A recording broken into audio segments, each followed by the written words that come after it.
how businesses, small, medium, and large, as well as individuals, access credit in this country.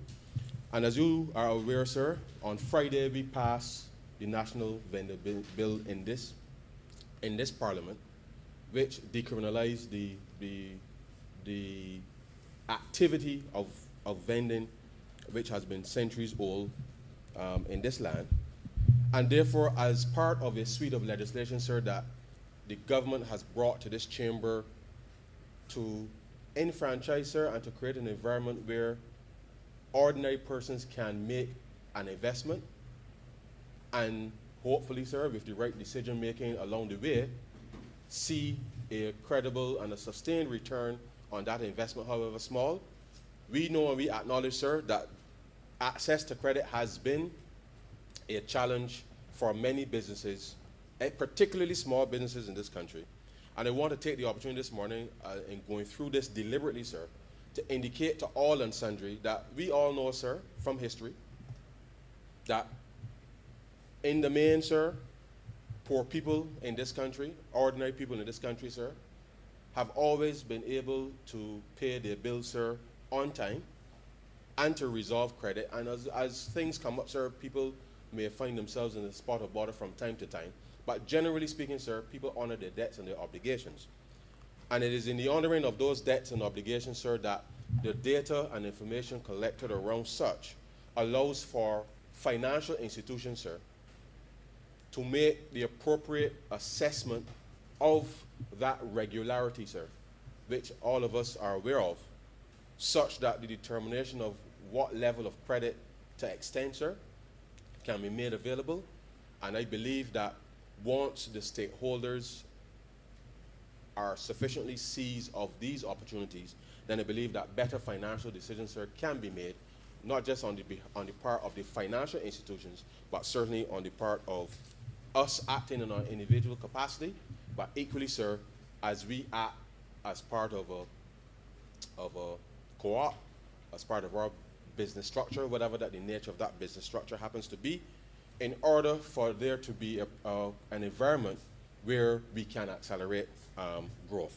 And so I am happy to move this bill this morning, and just to indicate that this is part of the government's commitment, sir, to reforming the systems, not just in government from a legislative perspective, but to create the environment where there's order, sir, within the context of the way that financial services are provided.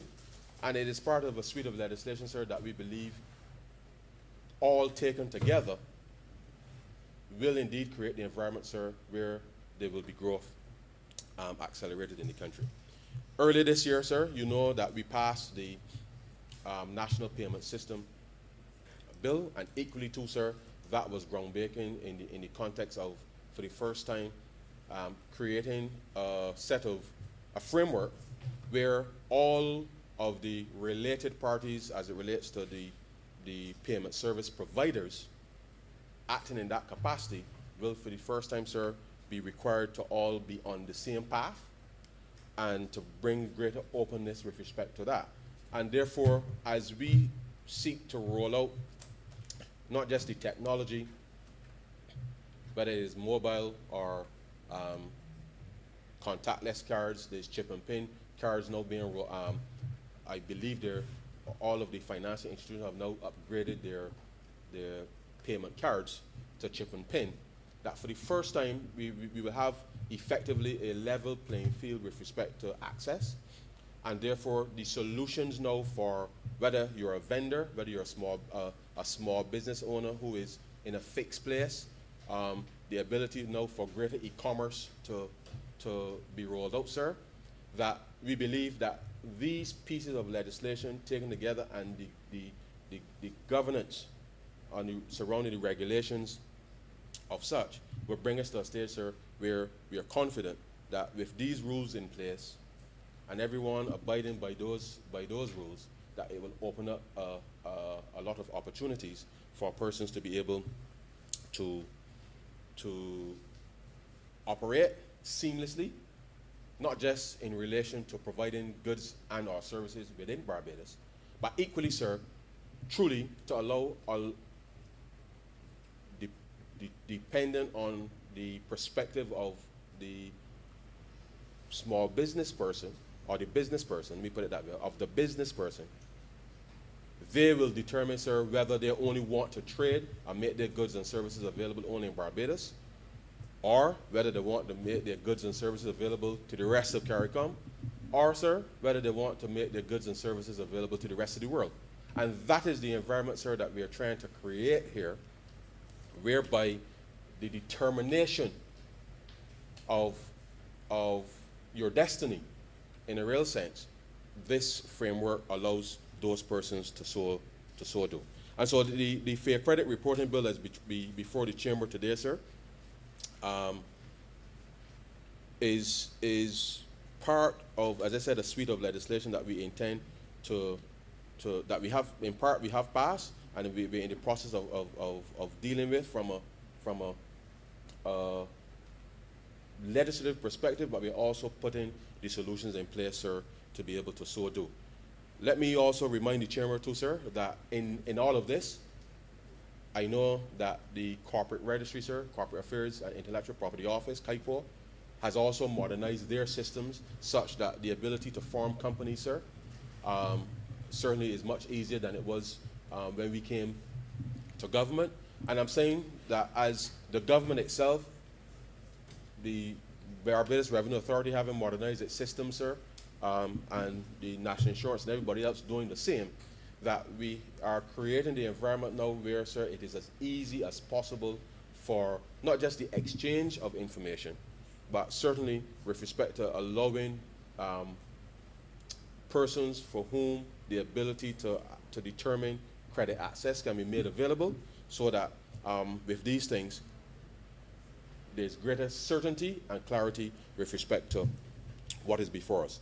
Now, the reality is of all of this, sir, is that the credit adjudication process, sir, is indeed a process whereby financial institutions, particularly those, sir, and I must make the distinction that there are those financial institutions, sir, who take deposits from yourself, sir, or and members of the public, and in taking those deposits to hold in trust, they on-lend obviously to other members of the public, and therefore they have a responsibility, sir, to make sure that when they lend out our money, that they have the capacity at least to be able to ensure that our deposits are safe, because we don't want to turn up at a financial institution to hear that there's no money there.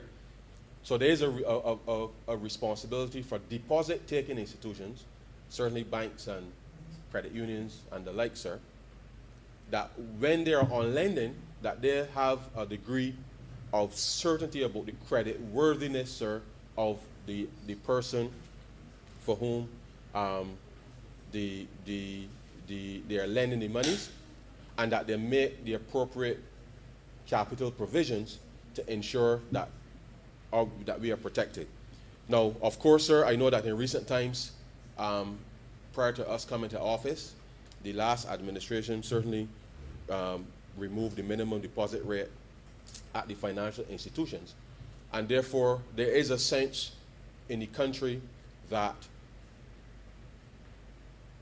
not enough credit is being extended, and the extent to which persons obviously are receiving a return on whatever investment that or deposits that they're making into the institutions, that there's a perceived mismatch with respect to that. And what we are trying to engender here, sir, is a framework that allows for credit to be accessed by making the various provisions of data available to the financial institutions, such that, sir, they can determine what is the credit worthiness of an individual, whether that individual, sir, is, well, a human being, whether it is a sole trader, whether it is a partnership, sir, however complicated the arrangement is, that entity, the individual, that financial institutions have the capacity, sir, to know, in a sense, what is the risk that they are extending to you on behalf of their deposit takers, so as to ensure then that they can appropriately price that risk and to make those monies available. Of course, sir, within the context of the market, there are those persons who do not, I said those persons, those entities who do not take deposits, but equally lend and provide credit within the market. And they do so, sir, certainly at their own risk.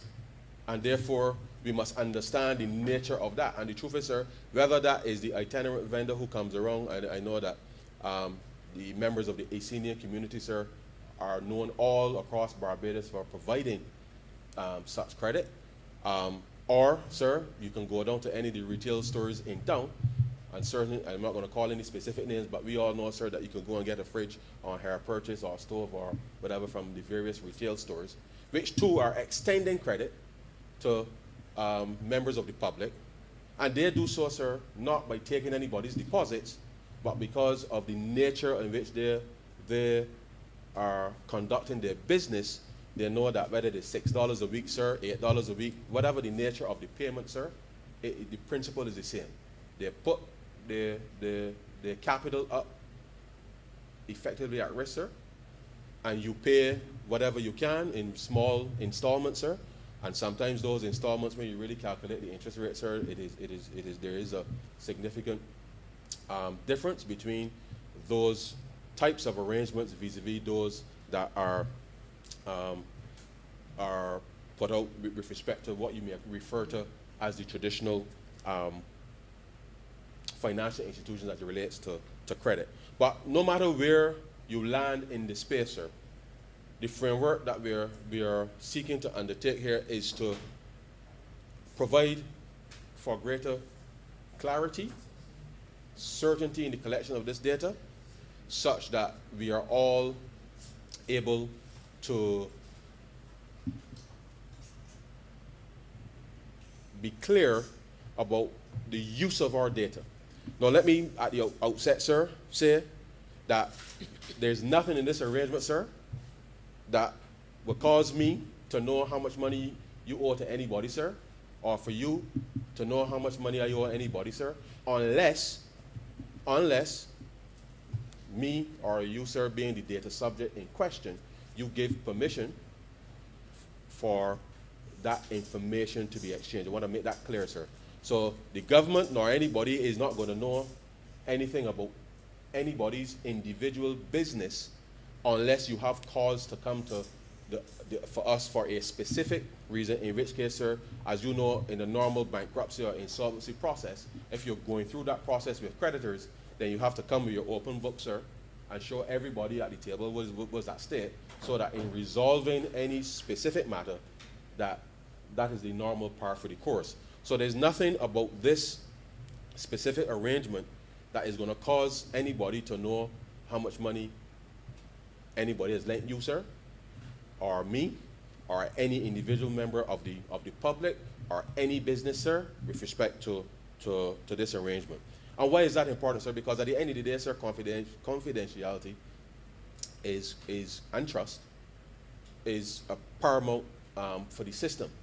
And therefore, within the context of the bill, there are very, very clear guidelines with respect to how those matters will be treated.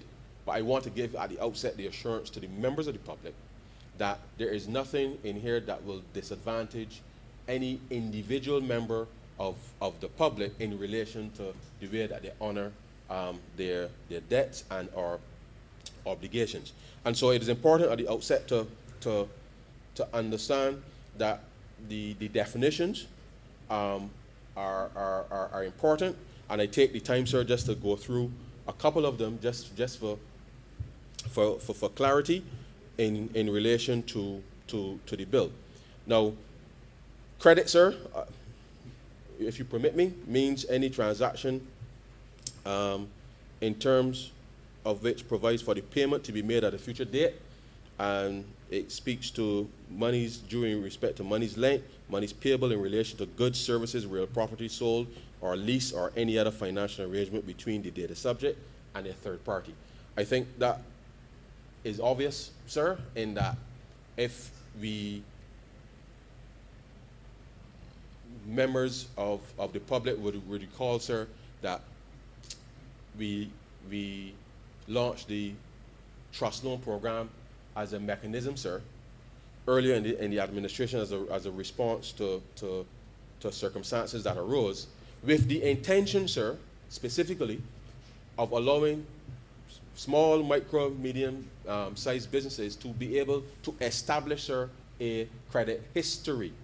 And you will recall, I take this opportunity, sir, to remind the Chamber that the trust loan program, which seeks to lend up to 5,000 in the first instance and then up to 10,000 in the second instance, was established specifically to be able to give small, micro individuals, sir, an opportunity to demonstrate that they can establish a credit history such that when they require monies in excess of $20,000, $30,000, $50,000, sir, that when they go to a financial institution in the regular market space, that they will have a credit history upon which they will be able to expand their businesses, sir, and to give people an opportunity. So obviously, sir, within that context, or if you go to purchase a motor car or any element of credit, sir, that you have, that someone has advanced monies to you, and which you're going to be repaying over, I think that is clear.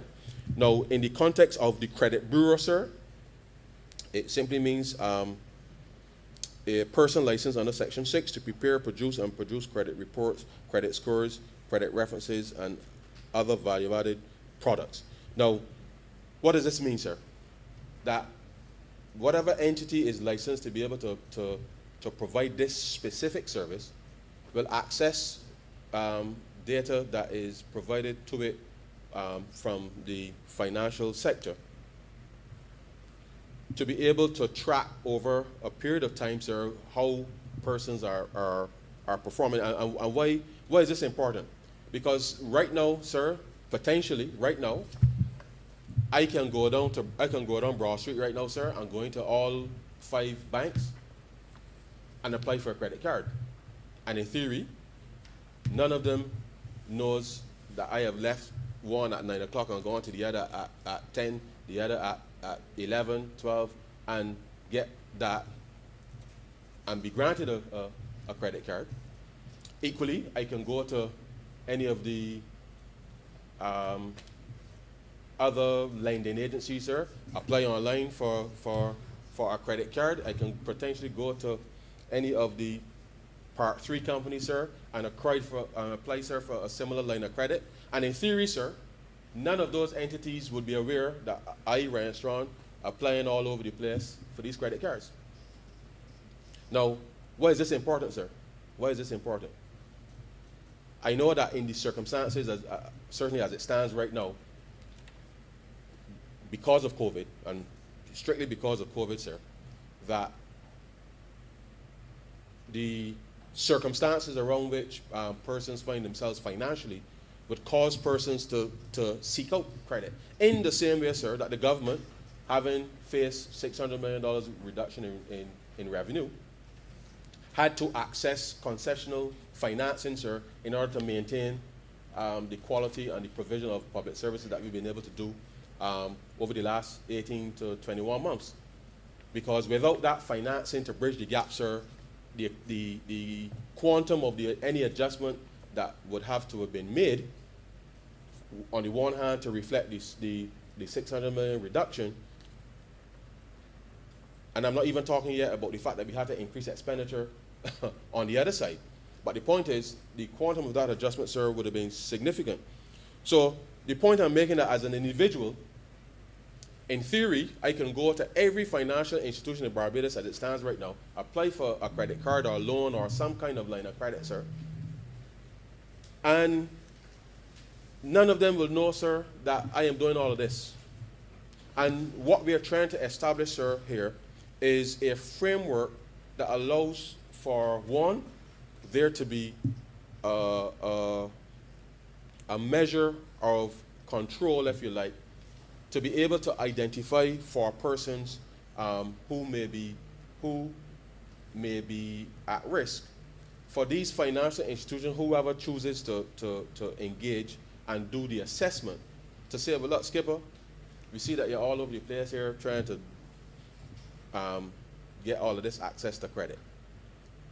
Why don't you? We can see your pattern of payments. You can see your income level, all of these things, sir. Why don't you come and refinance on these terms rather than be all over the place trying to service all of these things?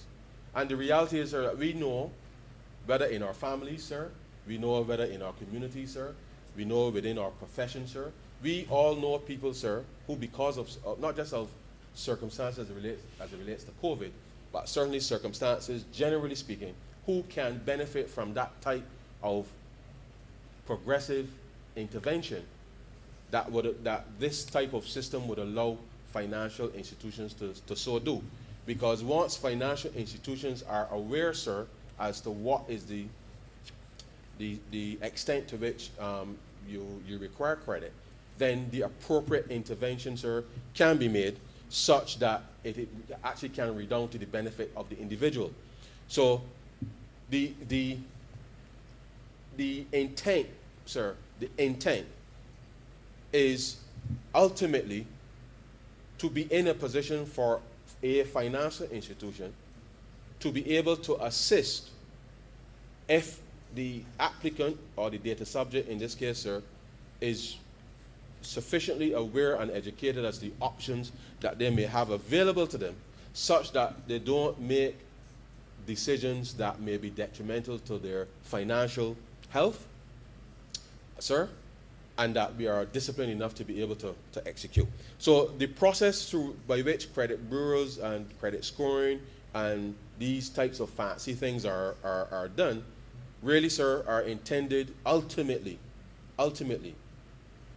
particularly for those persons who may find themselves stretched, gives an opportunity for them to be able to come to a financial institution if they so desire, sir. Because at the end of the day, sir, if I run strong or not, if I'm not desirous of seeking the intervention, then there's nothing that a financial institution can do to assist me.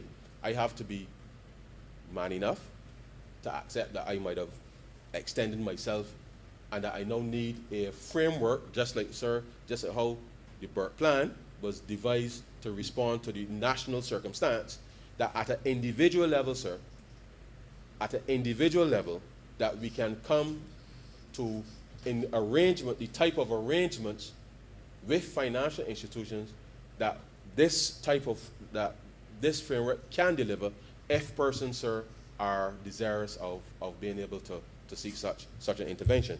And I raise that because I know that we are not supposed to speak to prospective legislation, but I only make this point, sir, in the context of I know that bankruptcy and insolvency, the framework for that is being reviewed, and that all of these are things that fit in, sir, as part of the puzzle for ensuring that whether you're an individual or whether you are a business or of any type, that you have the capacity, sir, to avail yourself of the frameworks that we're setting up for resolution. And this is absolutely, absolutely important, sir, in the context of being able to drive business, because the sooner that we can get things resolved, sir, where there's openness of information, because I would rather, sir, that people are in a position to come early, and I said come early meaning within the framework of the financial system, sit down with their creditors, whether as individuals, sir, or as businesses, come to an arrangement that allows for everybody to go forward. You know, the fancy word, sir, is going concern, but allows the activity to continue in a way that keeps everybody as whole as possible, such that there's resolution to the process. So these are critical parts of the puzzle, sir, that we are putting in place to facilitate the conduct of business, but by the same token, to ensure then that the right type of credit, sir, is extended to people when it's required.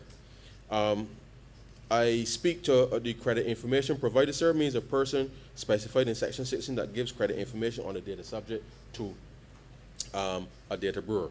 Of course, sir, as I mentioned, traditionally, people think of banks and credit unions as those entities that provide credit. But the reality is, sir, that the landscape of the provision of credit has changed since I was a little boy. and there's been so much innovation within this space,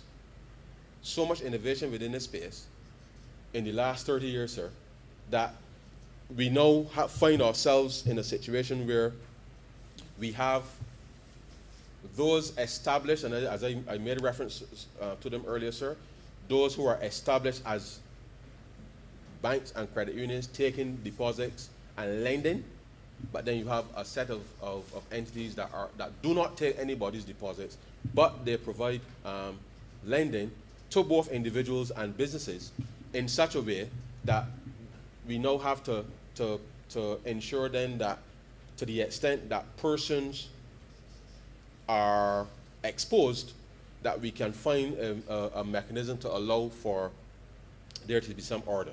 And the truth is, sir, in recent times, there has been the evolution of such things as payday loans and these types of things, sir, that a number of our constituents and members of the public avail themselves of, which, as I said, sir, it is part of the landscape right now.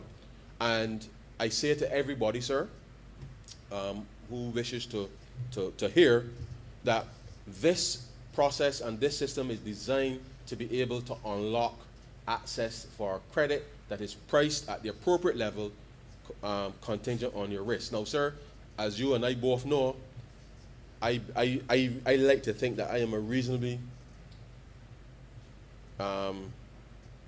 I'm reasonably literate from a financial perspective. But the reality is, as an individual, I will make decisions based on what I perceive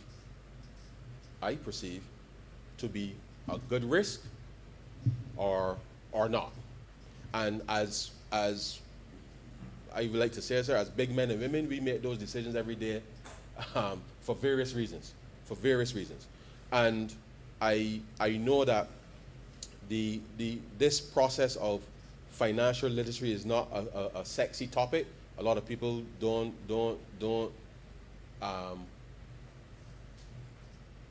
understand to some degree, sir, some of the decisions, the ramifications, the long-term ramifications of the decisions that have been taken. And therefore, what I'm suggesting is that and I've spoken to the governor of the central bank. I know that the member for St. James Central has started the financial literacy program under that ministry. But beyond that, we really do need, as a country now, sir, to do a full court press with respect to the public awareness, but not just the public awareness, sir, but the actual exercise of the decision making. Now, I go back and I say, sir, that nobody can tell me whether to apply to Bank A, Bank B, C, D, a credit union, or anything.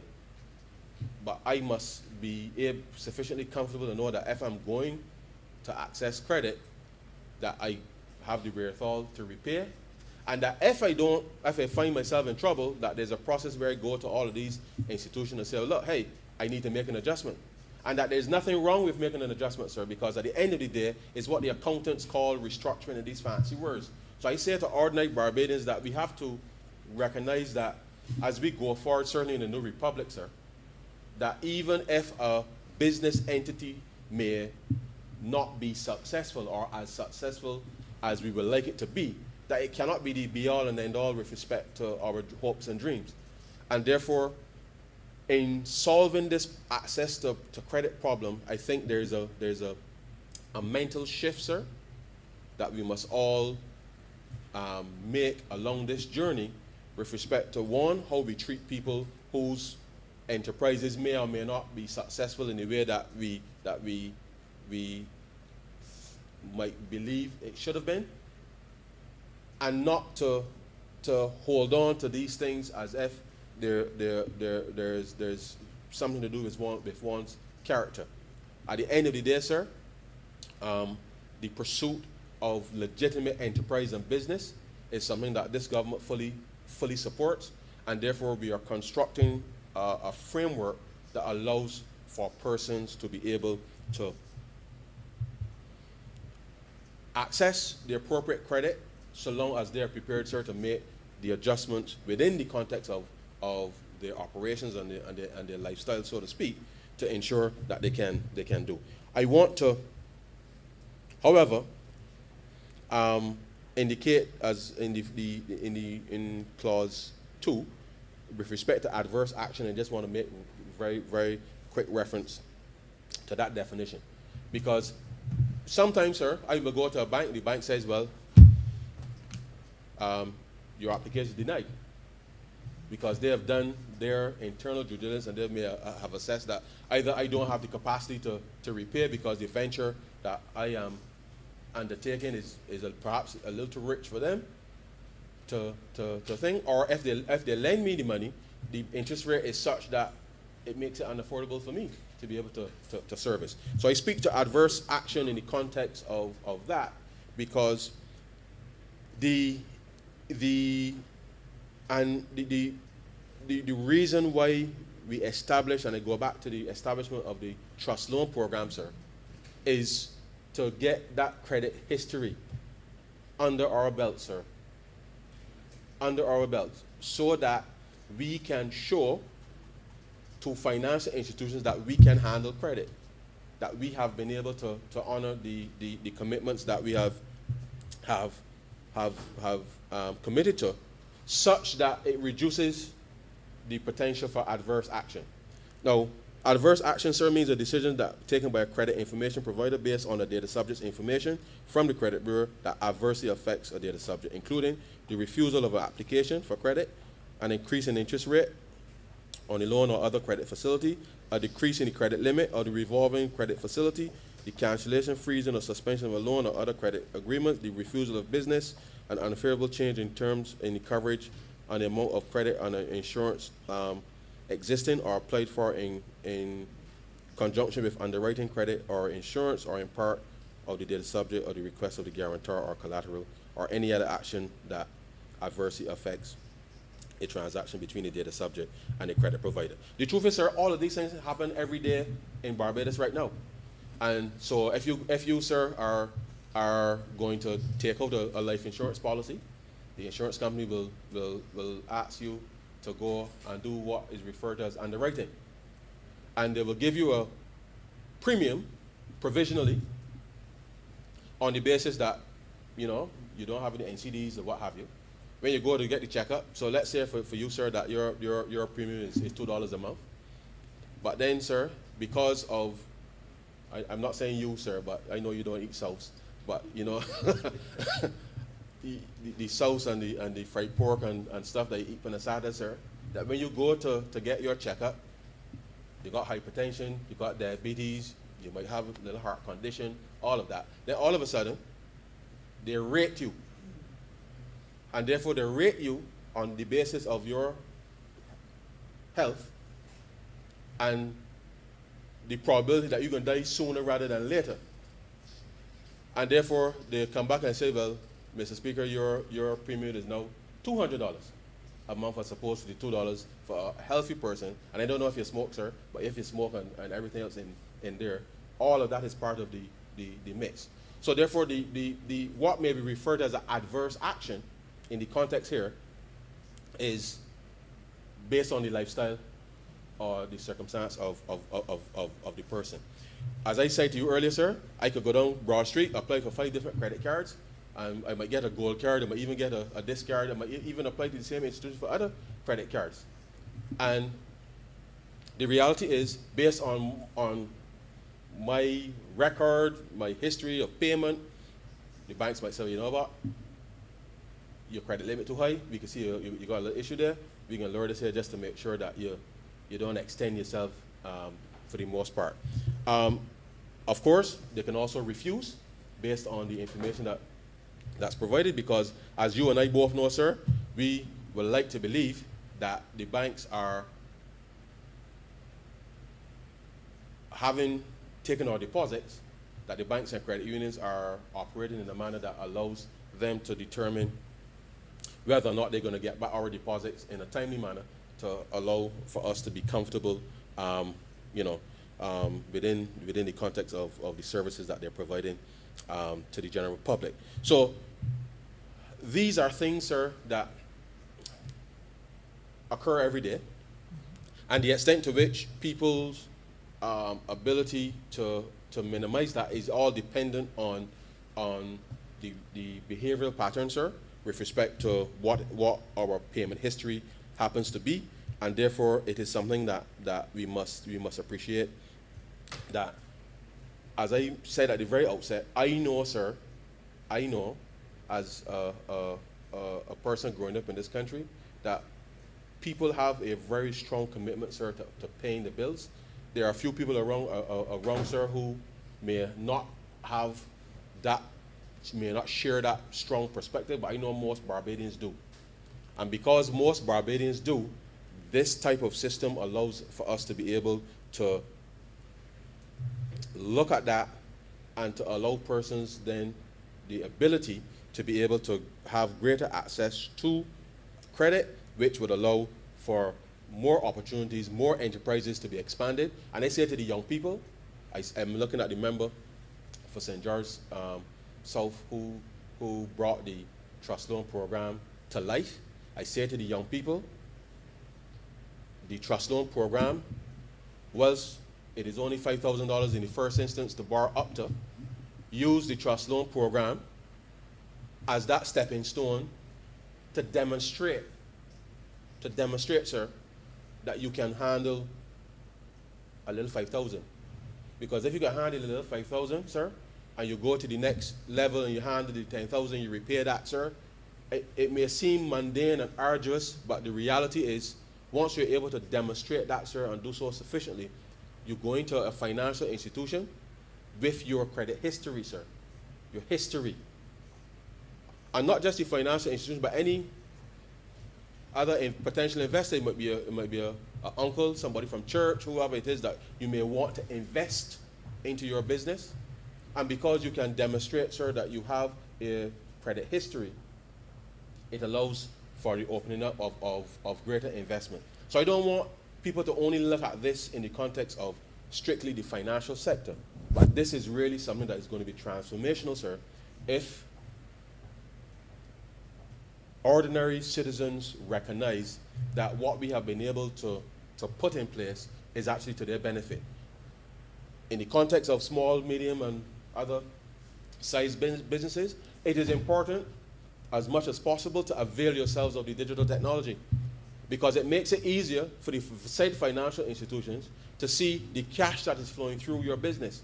And the easier you can do that, sir, the better it is for decision making from a credit perspective. And therefore, this is what is going to truly, sir, I believe, unlock access to credit, as well as the ingenuity, sir, of a number of our young people, middle-aged people who are, and the truth is, sir, there are people out there who have 15, 20 years experience, who probably a little hesitant to step out and say, like, I can do my own thing. But the truth is, sir, based on the experience that people have, these are the types of systems that I believe people can step out with confidence and say, look, I can do this. And because we are putting these systems in place, I fundamentally believe, sir, that once we can make that mental shift, with respect to how we do business and how we are accessing credit, that it may seem menial to go to the trust loan program and ask for $5,000 when you're accustomed making a turnover as working for somebody else, sir. Turnover of $100,000 a month or $200,000 a month. But as an individual, you don't have that history, but you have the expertise, you have the know-how, and therefore, by using the system that we are putting in place, you can indeed, sir, be able to create successful companies of varying sizes across this landscape. And I really believe, sir, that with that mental shift, that a number of persons can truly, sir, generate some wealth for themselves and their families, and build stronger communities, sir, and make the economy, sir, that much stronger going forward. The truth is, sir, that as I said, this process is not necessarily new to Barbadians in the context that we know that when we go to the banks, and sometimes the banks will ask you for all kinds of information. I want to see who else you owe. So sometimes, sir, somebody you might got your house with one bank, you might got a car with a credit union, the student loan for your child probably with somebody else, sir, and as you go through a what you call a credit adjudication exercise, go and get all this information to come back to show. And sometimes, sir, some of us may guarantee a loan for somebody and forgot about it, maybe 15, 20 years that we guaranteed a loan for somebody, and then the person might find themselves in a little trouble, and you get a letter from the financial institution reminding you that, well, so-and-so in trouble, and therefore you need to think. So all of this is intended, sir, to just streamline all of that, so that as a data subject, every year, all of us every year, will be entitled to a free credit report, that we, sir, can challenge. And the important thing here is for the public to understand, sir, that if there's anything in your credit report that you know not to be true, then the provisions here allow for you to challenge the persons providing that information to the credit bureau to have it changed. Because it is important that we all participate, sir, in our own success, and therefore do not allow anybody to publish anything from us. Now, the truth is, sir, I know that from time to time, for example, and that's why we've been working to bring everybody along on the same railway track, because sometimes, sir, a transaction goes through, but it is not credited to your account in time, and because it's not credited in time, the bank has a standing order to deduct from your account X amount of money.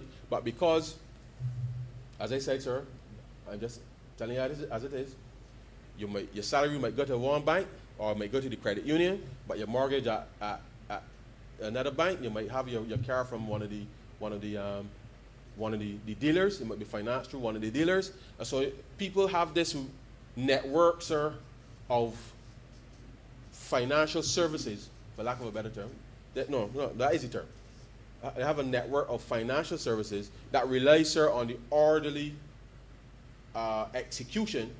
And if the money doesn't hit, and depending on what happens in your accounts department, piece goes here, piece goes there, piece goes there. And if there's something, if there's any disruption along any of that, then it may trigger that you had a late payment, when in truth, in fact, you did not.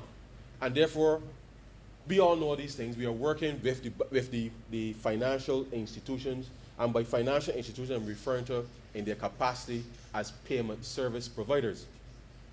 To help solve those problems digitally, so that if you set up a direct debit, sir, for your car to be paid at garage A, X amount of money out of your salary, for your mortgage to go to credit union B, sir, the student loan might be at bank C.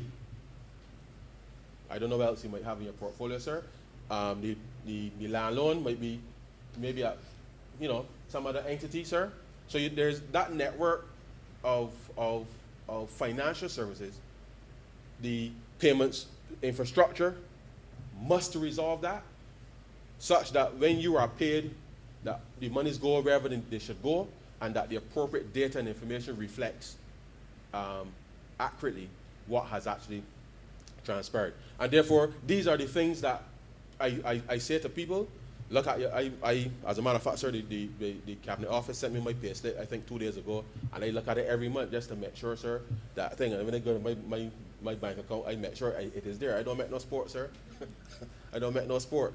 And I say so in all seriousness, because we have to to check. In the same way, sir, that I check every month to see whether or not the money going to the BRA, I check every month to see the money going to the NAS. Why? Because if something happens, I need to be aware that something has happened and to be able to take whatever action that needs to be taken.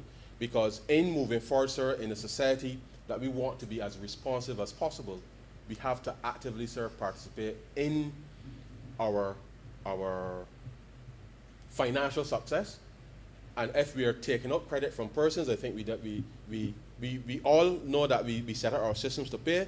We either and the same goes for bill payments and a whole range of other things too. And therefore, all of this now is going to be an exercise where institutions have to upgrade their billing systems and all of these things, sir. Because at the end of the day, as the consumer, when they pay you, and I know that it seems like it's taking forever, but the movement to that real time ACH, where I can pay you from bank A, or sorry, no, say bank A, from institution A to institution Z, sir, and it happens instantaneously. That's where we're trying to get to, so that the finality of payment and the validation is clear. So it doesn't matter whether it is a retail store downtown, whether it's a coconut vendor, sir, in St. George, or any person in the country, or even outside the country for that matter, but any person in the country, that we can ensure that these issues with respect to payments are resolved such that the recording of the information as it relates to the extension of credit, that it is as accurate as possible, sir, so that persons don't have to be calling around at 5 or 6 different institutions to verify that they receive the money. And I know that that is work in progress, sir, but it is something that I hope we can bring to finality early in the new year in order to move forward with this. Under this regime, sir, the central bank will be the regulator with respect to this matter, as it relates to the regulations of credit bureaus and the framework that will guide it. And the reality is, sir, that this is a monumental intervention, because for too long we have been talking about access to credit. We've been talking about it for too long, sir. And this government, certainly I'm proud to be a part of, has been working to solve this problem. And at least we've done so with our policy intervention as it relates to the establishment of the Trust Loan Program. Obviously, COVID has meant that the economy has not performed in the way that we would have liked it to be able to do. But the framework is still there. And we continue to press on, sir, to deal with these substantive matters. This piece of legislation, along with work to deal with the collateral registry, which will allow the assets of people, sir, to be properly recorded and made available as part of the system, such that credit/debt, sir, credit/debt, that the servicing of it and what goes behind the collateral of it is important. And the truth is, sir, that I know that the lending policies of financial institutions are quite curious, because chances are, sir, you would easily get a loan to buy a car, which by the time you put it on the road, sir, will depreciate. But if you are interested in starting a business, the terms change. And that's a very interesting thing for me, and I still haven't, I know technically why they do it that way, but I still don't understand it, because at the end of the day, we have to change the way that we see and assess risk in the country, sir. Because as a small open economy, the determination of the level of risk that we can accept with respect to business, I think we have to review that very, very carefully, because at the end of the day, the structures and the circumstances around which businesses operate now in the 21st century certainly must change, sir. And I say to Barbadians, the days of being the chief cook, bottle washer, and all of that, sir, I mean, I know we like to do things ourselves and it makes us feel important, sir. But the truth is, sir, we need to develop a team of people around us that reduces that risk. And I'm making this point, sir, specifically because I know that if I come to your bank, sir, and say I want to expand my business, and then you look into my business, you realize that I am what is referred to as the key man. And that unless I am there, nothing can happen, then you see me, once I may be presenting the world's best idea to you, if there's nothing beyond me, the individual, sir, then you see it as a risk because there's no other supporting mechanism in the context of the business such that if something happened to me tomorrow, that the investment or the credit or whatever arrangement that you're putting in place with me, that can still continue.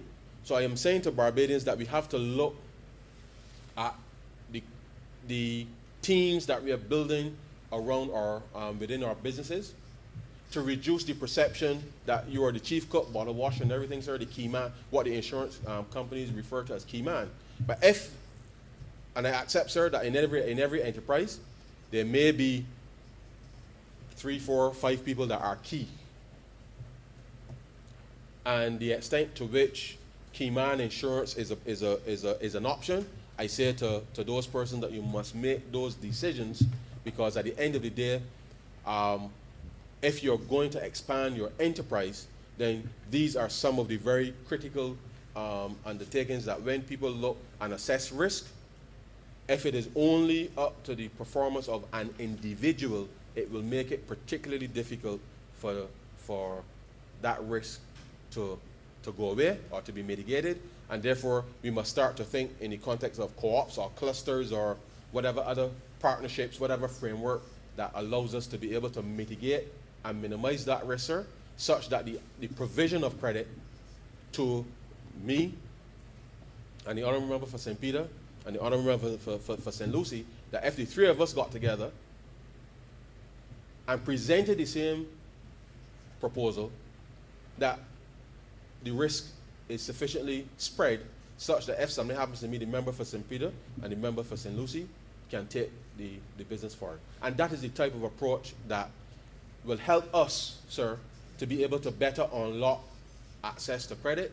As I say, sir, it is a complicated space, but I think mentally we have to be committed as individuals to be able to find those strategic partners who are similarly aligned to us with respect to our vision and have it executed. And once we can do that, then I'm satisfied, sir, that this is not just a piece of legislation to establish a credit bureau, but it is a piece of legislation that is part of a critical piece of the puzzle that allows for individuals to come together strategically to be able to advance that which they believe their vision can support. And therefore, it is important that we establish that at the outset because it is the application now, sir, of all of this knowledge that we have accumulated over time and working together that is going to make the substantive difference, sir, to the lives of ordinary Barbadians. Now, sir, let me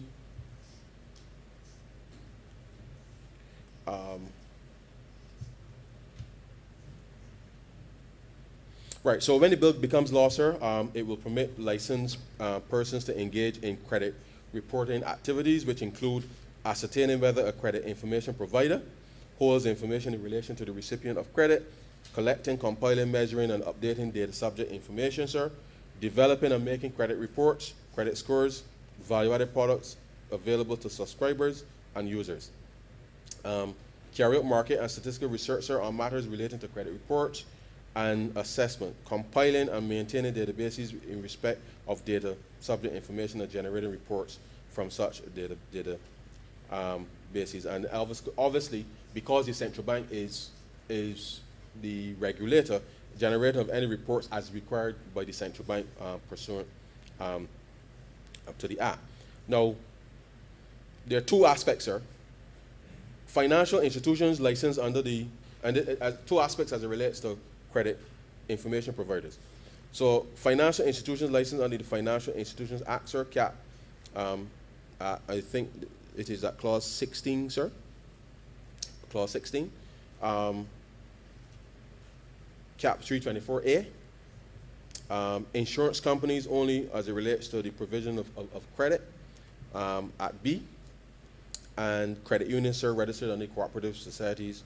These are what you refer to, sir, as automatic credit information providers, because, as I said, sir, these are the traditional providers of credit information with respect to the system. At clauses 16.2 and let me refer to 16.3, there are a set of entities that may be designated, sir, as credit information providers. And I just go through them quickly, sir. The central bank may, sir, in the public interest, by notice, designate any of the following as credit information providers: the Light and Power, Barbados Light and Power, the Barbados Water Authority, the Corporate Affairs Property Office established under the Corporate Affairs and Intellectual Property Act, the Land Registry established under the Land Registration Act, the Registration Officer, any person licensed under the Telecoms Act, any person carrying on business selling goods pursuant to the hire purchase agreement, conditional on hire purchase, sale, or credit sale agreement pursuant to hire purchase act, cap 328, a dealer in securities who is licensed under the Securities Act, the Student Revolving Loan Fund, sir, established under the Student Revolving Loan Fund Act, and any other entity possessing credit information not referred to in subsection 1. And so nothing here out of the ordinary, sir, with respect to what happens normally and the extent to which they are. And that's why I say, sir, that I know that as members of the public, we have, from time to time, there are always some issue either with a utility company or I certainly have had it, sir. I've had an issue with one of my telecoms, one of the telecoms companies, because the payments were going and not reflecting on the bill, sir, and a whole set of reconciliation. I had to pause, go through them myself, and make sure that that they knew what I paid them and that it was reflected in the bill, sir. The truth is, sir, it really should not have had to come to that, because their internal systems ought to be able to do that reconciliation in a timely manner. And so I know that there are times when we have to engage with these entities, and therefore as we go forward to make sure then that all of this is regularized and properly done, that any of these entities who, unlike a bank or credit union that obviously has a credit section that is designated specifically to dealing with that as we move forward, we need to make sure that these entities, once properly designated, that they have the capacity to be able to deal with members of the public in a way that obviously is timely with respect to these matters. And so those are the two types of credit information providers. And as I said, these will be determined at a later date as to which ones are there. Now, let me just indicate, sir, that as you are aware, all mortgages are required to be registered. And I do know that the Corporate Affairs is in the process of working out a path to dealing with some of the backlog with respect to registration as it relates to that. But that said, the ability of all of us to be able to have access to our credit report, and I will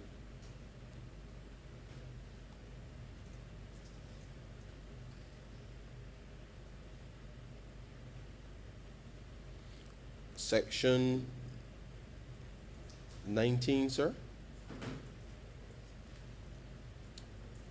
Section 19. Um, says, subject to section 21, a user may, with the consent of the data subject, request a credit report, credit score, or any value-added product or any other credit information with respect to the data subject from the credit bureau in accordance with the permissible purpose of the recipient. And you would realize that in this process, as we go to apply for a loan, so as I told you right now, I can go to all the banks in town, all the credit unions that they have, even though I may not be a member, but I should be a member, but in theory, I could be a member of all. But I can go to all of them, and what will change is that they will ask for my permission, obviously, to look and see where else I've gone. And therefore, which is within their right to do, because if they're going to assess me properly, they need to know that I ain't hiding nothing on the application form, and that I have disclosed all of what I have things so that they can properly assess. Now, I remind the public, sir, that banks and credit unions take our deposits. And because they take our deposits, they have a fiduciary responsibility to do this when they lend, to make sure that they can lend in an environment that gives them coverage. And therefore, to the extent that they have to make sure, I think is easily understood. There are others who may not care because they are not taking anybody's deposits, but they still may want to know exactly what it is they are getting into. And therefore, the extent to which then I give permission to you, sir, to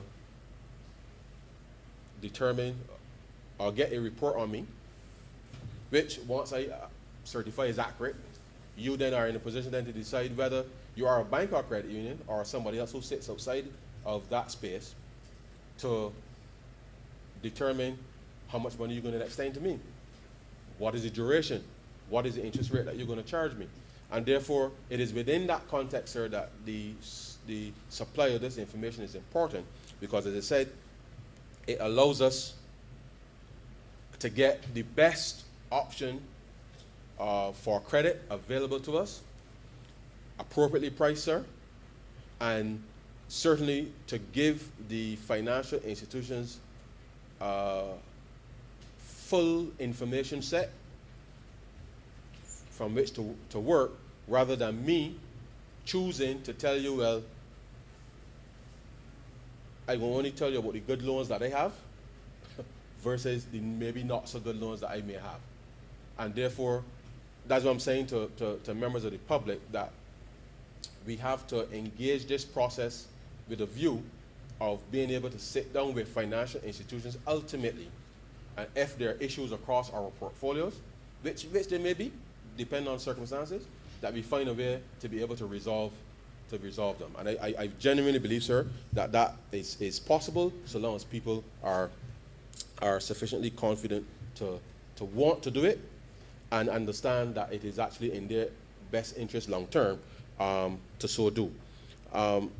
Now,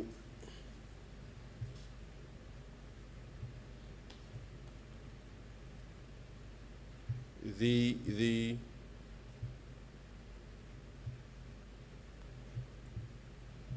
as I spoke to earlier, sir, I'm trying to find the section that speaks to the I had it marked here.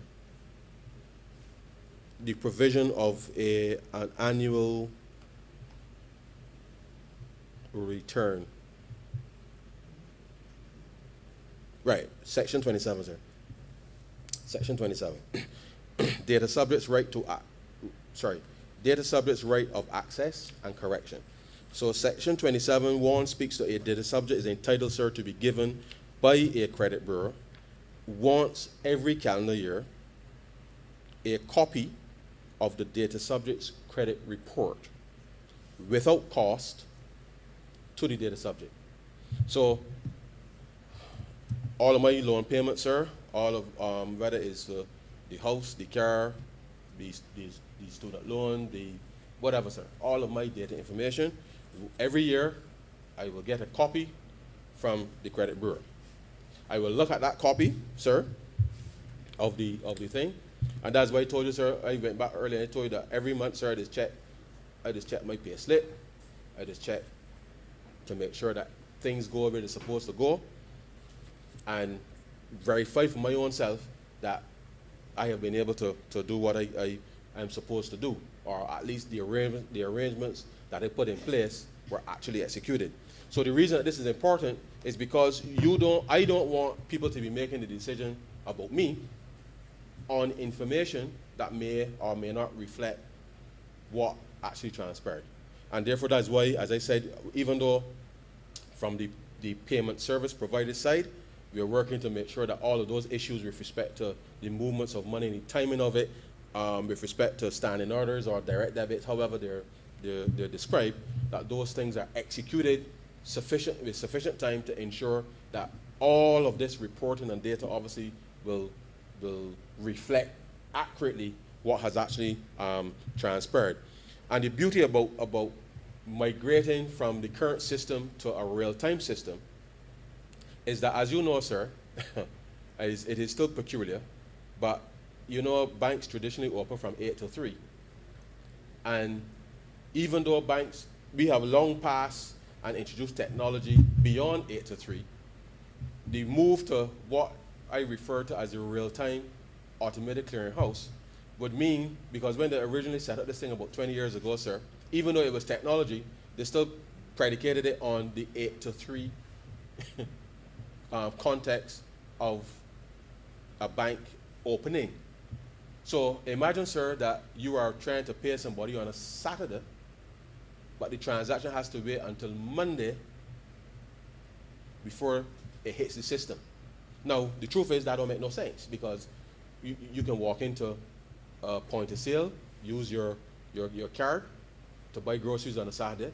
The money is in the system is accounted for within that, and therefore we are transforming this whole thing, Mr. Speaker, because whenever you make a payment, sir, the payment should be credited to whoever account you're crediting it to, such that whether there's a bank holiday, sir, as you know, sir, if there's a bank holiday, you know, when you have bank holidays in and it's a Monday, but the payment's still due the Monday, technically, because that's how it's programmed. Now, of course, one would have to go in and do an override to thing, because the bank is closed on a Monday, right? The transaction then is credited on a Tuesday. So too much complicated programming, too much intervention, sir, with respect to all of this, and therefore, that is what we are working towards with respect to the national payment system, in terms of ensuring that all of the payment service providers have the infrastructure in place to ensure that payments happen in real time. So there's no need to lag, you ain't getting a batch of transactions to go through, and all of that will be a thing of the past, so that it don't matter whether the bank open or not, sir. And I make reference to the banks only because the banks in our current system also function as payment service providers. And therefore, we have to disentangle the operational side of the bank from that of being a payment service provider, bringing it into real time, so that a lot of these issues, sir, that we have been confronted in the past, that these will go away, and therefore put us in a position then that business can be transacted in real time. People can be certain that they receive their payments in real time, and that we are in a position then to really transform the economy.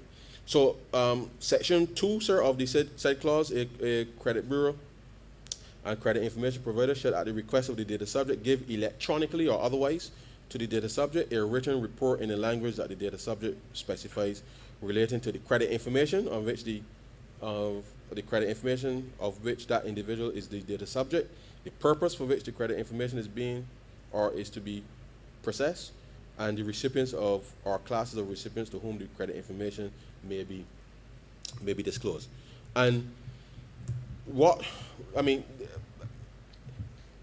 I see it as an opportunity, sir, really as an opportunity, because right now when I think of myself, I have to go into one app to look at this, I have to go into something else to look at something else. And so I see it as an opportunity, sir, for all businesses as well as all individuals, sir, to see in one place, at least every year, in one place, all the necessary information as it relates to them. So that it gives us, for the first time, unless you have an accountant, sir, I don't know if you're fortunate enough to have an accountant to do your financials, but unless you have an accounting firm that will do that for you on an annual basis, I think for the first time this will give individuals an opportunity to see in a consolidated place, sir. Maybe the member for St. Michael West may have an accounting firm that might think, but I'm just saying, unless persons have the resources to employ someone to do that on a dedicated basis, that this will give persons the opportunity to see in one place, potentially, all of their obligations, and for them then to certify, sir, that it is indeed so.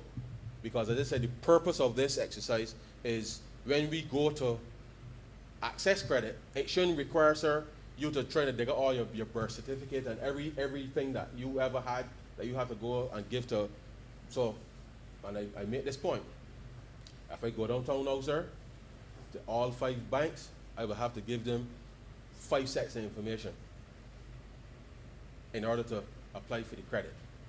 Even the process will change, sir, because by being able to extract that information, then I don't need to go through that same process in the same way in terms of giving access. So I can still go and apply to everybody, but of course everybody will know that I'm applying for credit because they will see that you're making these things. And I think it's important for us to understand that the way that we have done things in the past, sir, will of necessity change because we are able to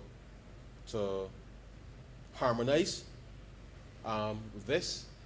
And the truth is, sir, I like things to be as easy as possible. And we're trying to upgrade and do a whole lot to make things easier for people to do their business. And the reality is, in so doing, it means that even the institutions themselves have to change their internal processes to be able to provide better service to the public. But I hope that what that will mean then is that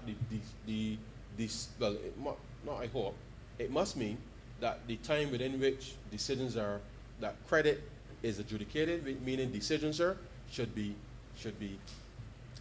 shortened. As you know right now, sir, you receive, I don't know, we all may receive offers of, as a matter of fact, the financial institutions now have gone the other way.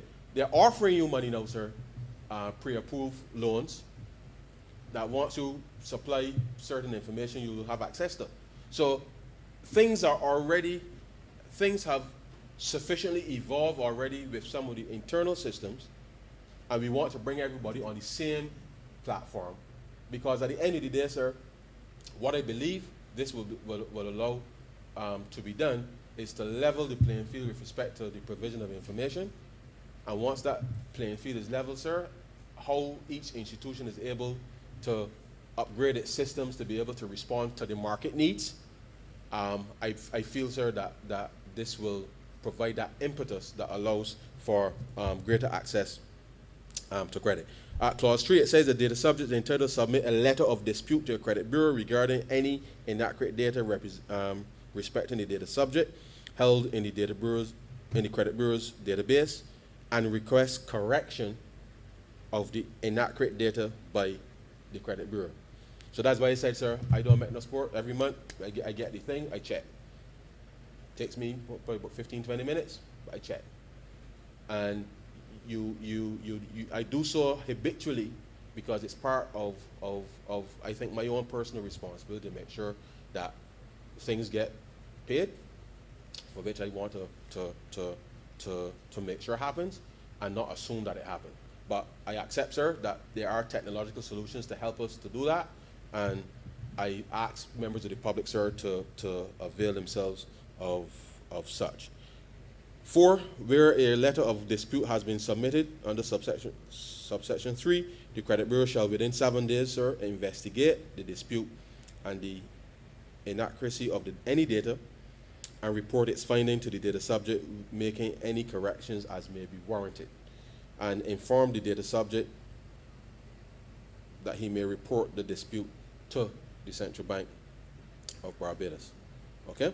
5, sir, where a data subject requests from a credit bureau a credit report or other data subject information processed in respect of the data subject, the credit bureau shall, within no more than 3 business days after receipt of the request, furnish to the data subject the credit report or other information. Now, clause 7, sir, speaks, or subclause 7, 27.7, and just to be clear, a credit bureau is not obligated, sir, to supply any information unless the credit bureau has A, received a request in writing, and B, receive such fee as the credit bureau may require unless otherwise prescribed. So, just to be clear, we are all entitled to annual report, sir. Free, one report free of cost every year, and we can challenge that. Anything outside of that, sir, and of course, anything outside of that, we must request in writing. So if, for example, sir, I realize that in checking, as I do routinely, something has gone awry, I can intervene at that particular point and a request that is made and do so in writing, or I can wait until my free report comes up and make the request then. But of course, if between when I observe something and when I get my credit report, people are using that information which may contain inaccurate information, then obviously if I know that that is the case and I wait until then obviously I take that upon me. And therefore it is important that we all, as I said, sir, verify that we are doing our business in the way that we know we want to do our business, and make the appropriate intervention as required. Okay?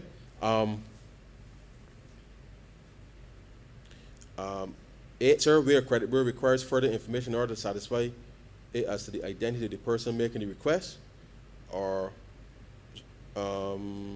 locate information for which that person seeks, and is informed the requesting person of the requirement for further information, the credit bureau is not obliged to comply with the request unless it is supplied with that further information.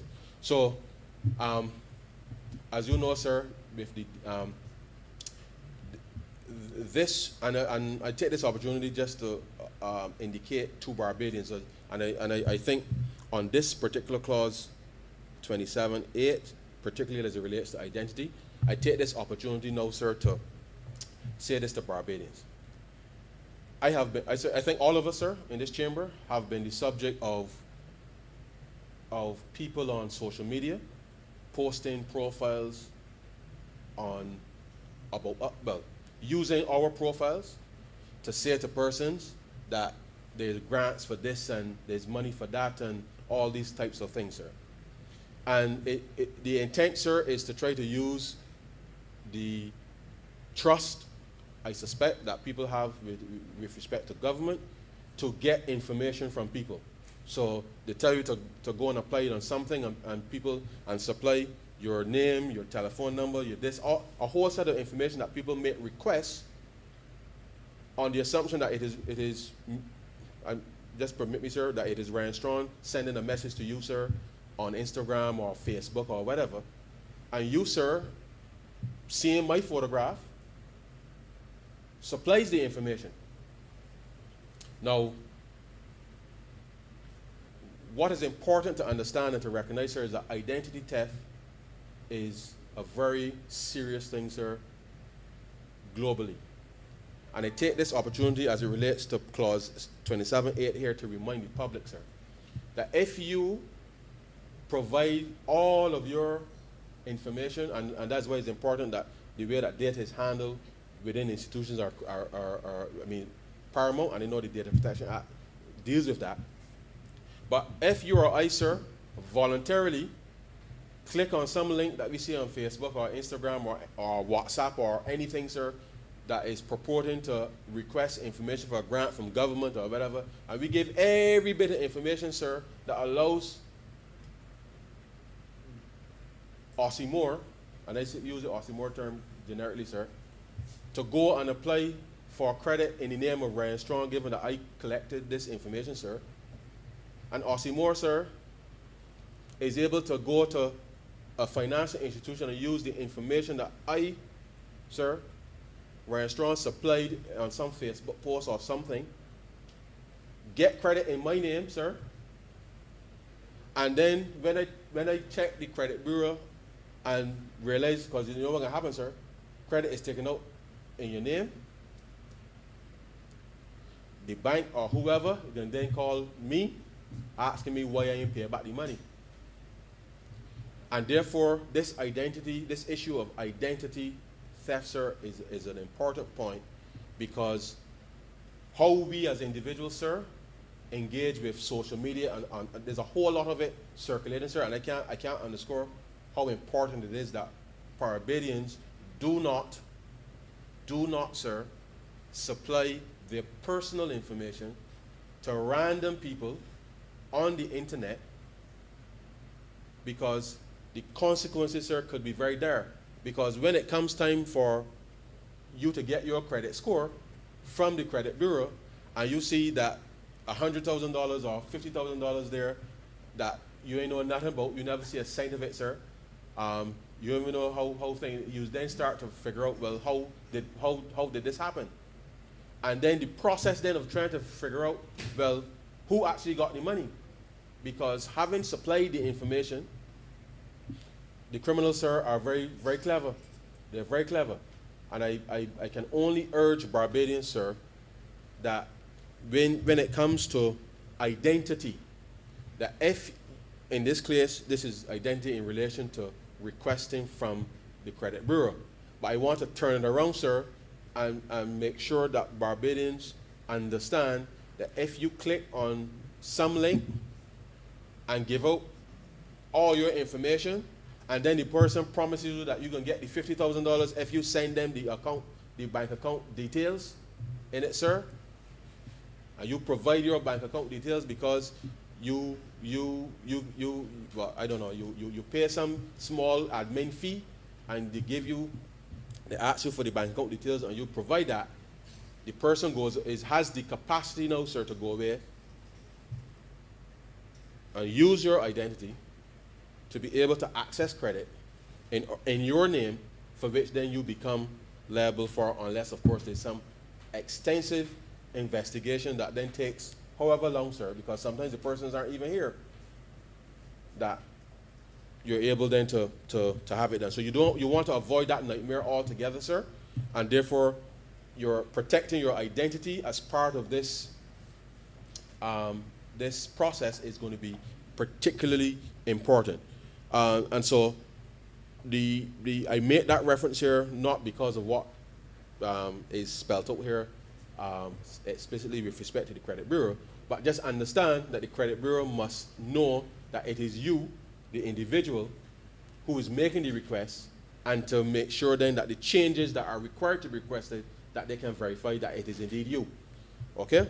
A data subject at 9, sir, is entitled by notice in writing to require a credit bureau within such period as is reasonable in the circumstances of the case to cease processing for a specified purpose or in a specified manner, or not to commence processing any credit information related to the data subject for the reasons specified in subsection 10.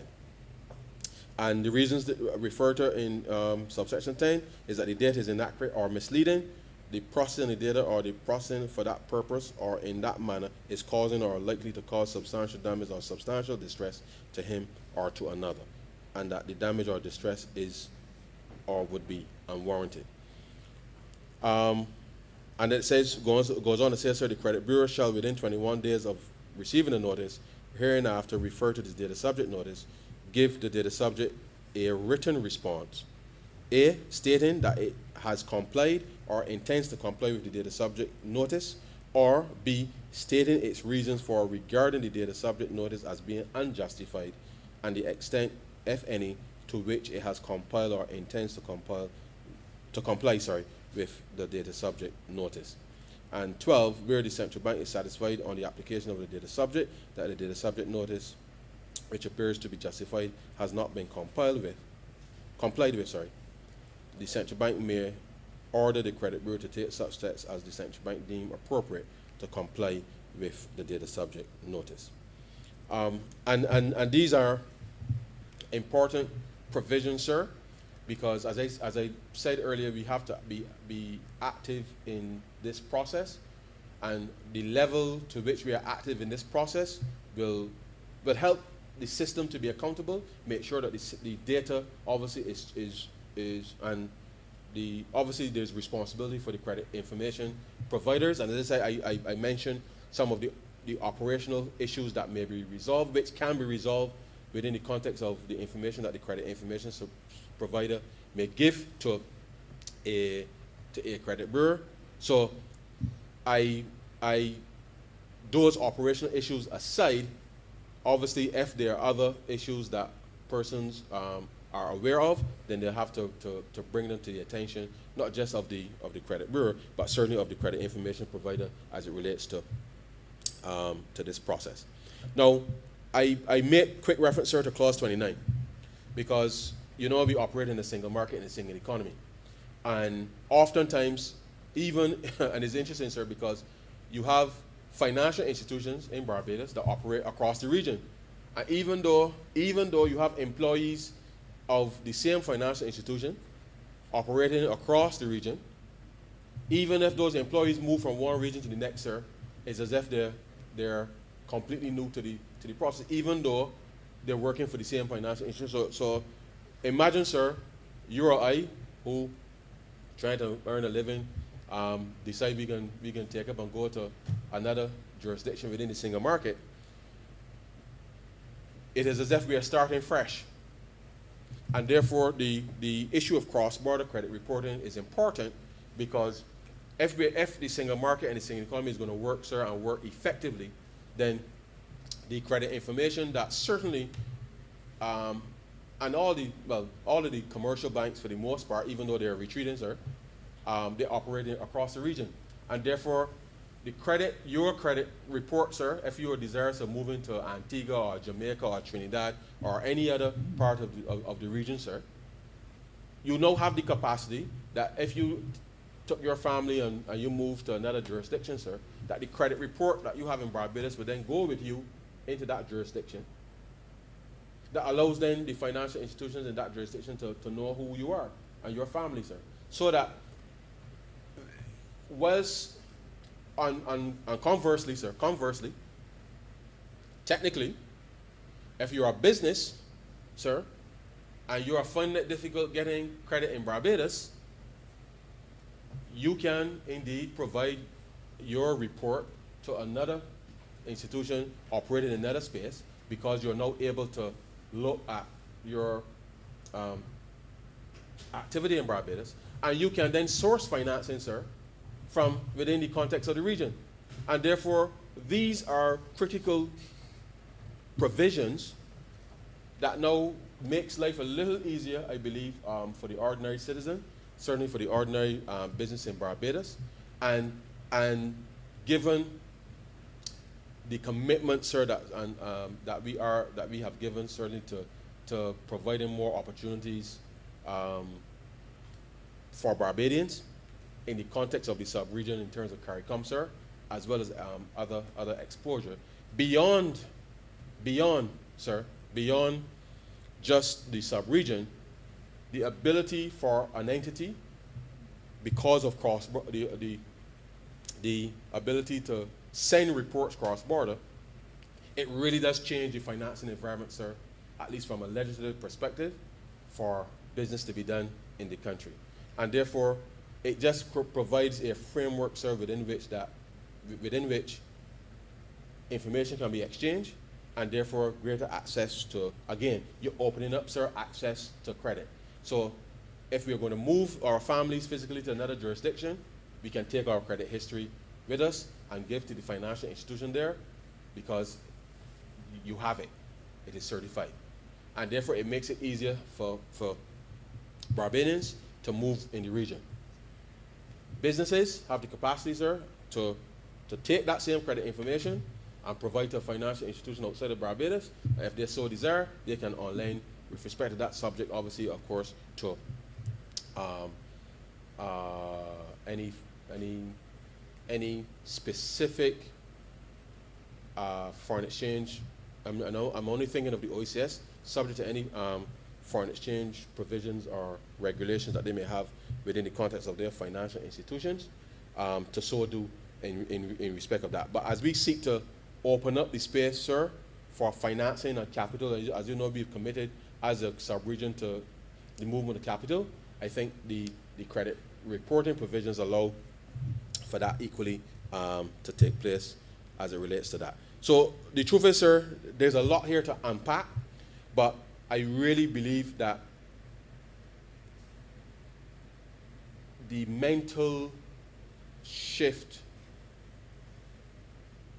we have to re-engineer or engineer, depending on how you look at it, sir, because it is up to us now, sir, to make this legislation work in the interest of ordinary Barbadians, work in the interest of business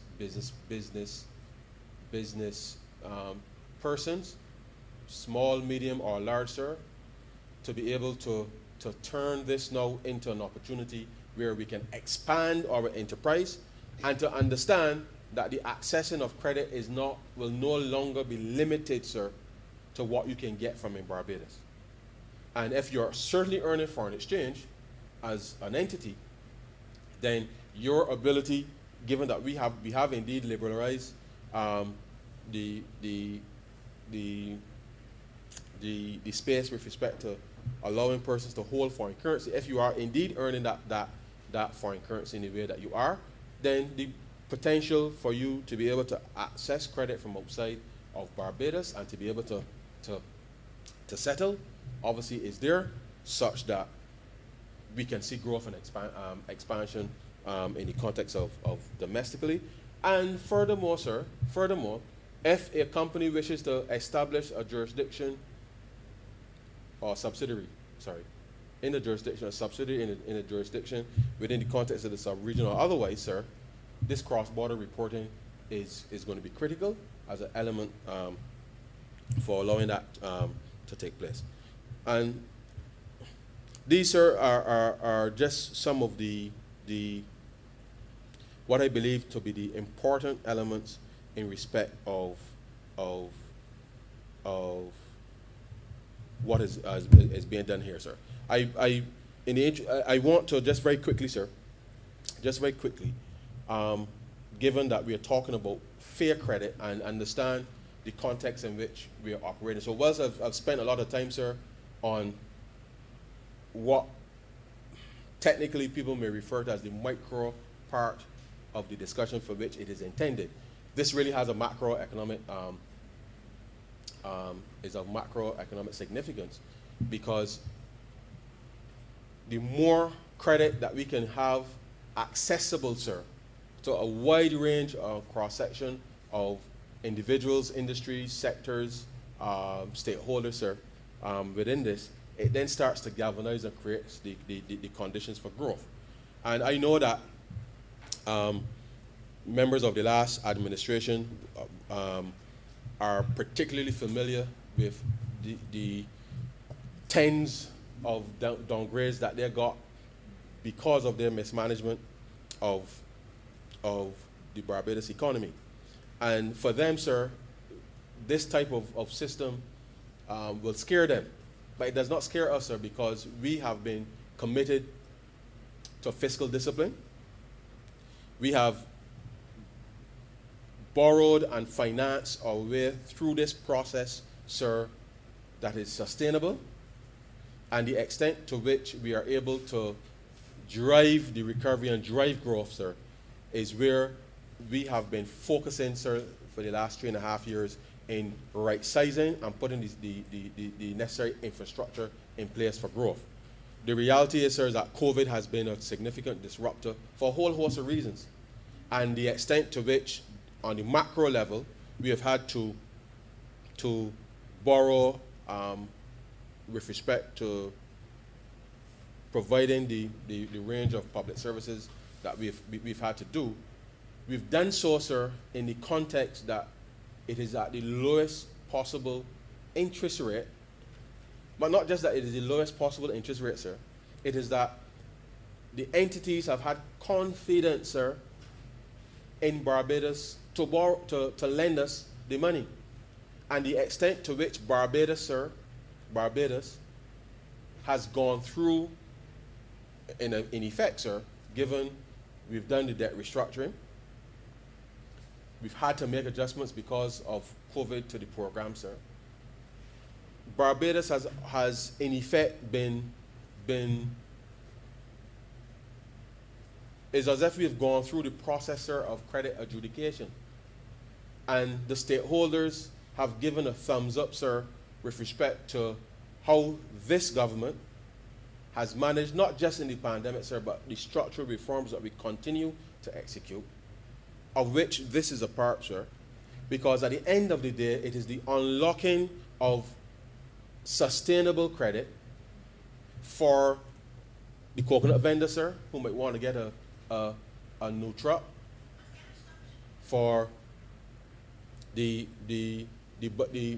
bicycle man, sir, who wants to expand on his fleet, for the taxi guy, sir, who might have 3 or 4 permits, sir, who can now, because of his turnover, he's able to add to his fleet of vehicles, sir, for the barbers and the hairdressers, sir, that they can expand their spaces and get a few more stalls in, sir, for more activity to take place, sir.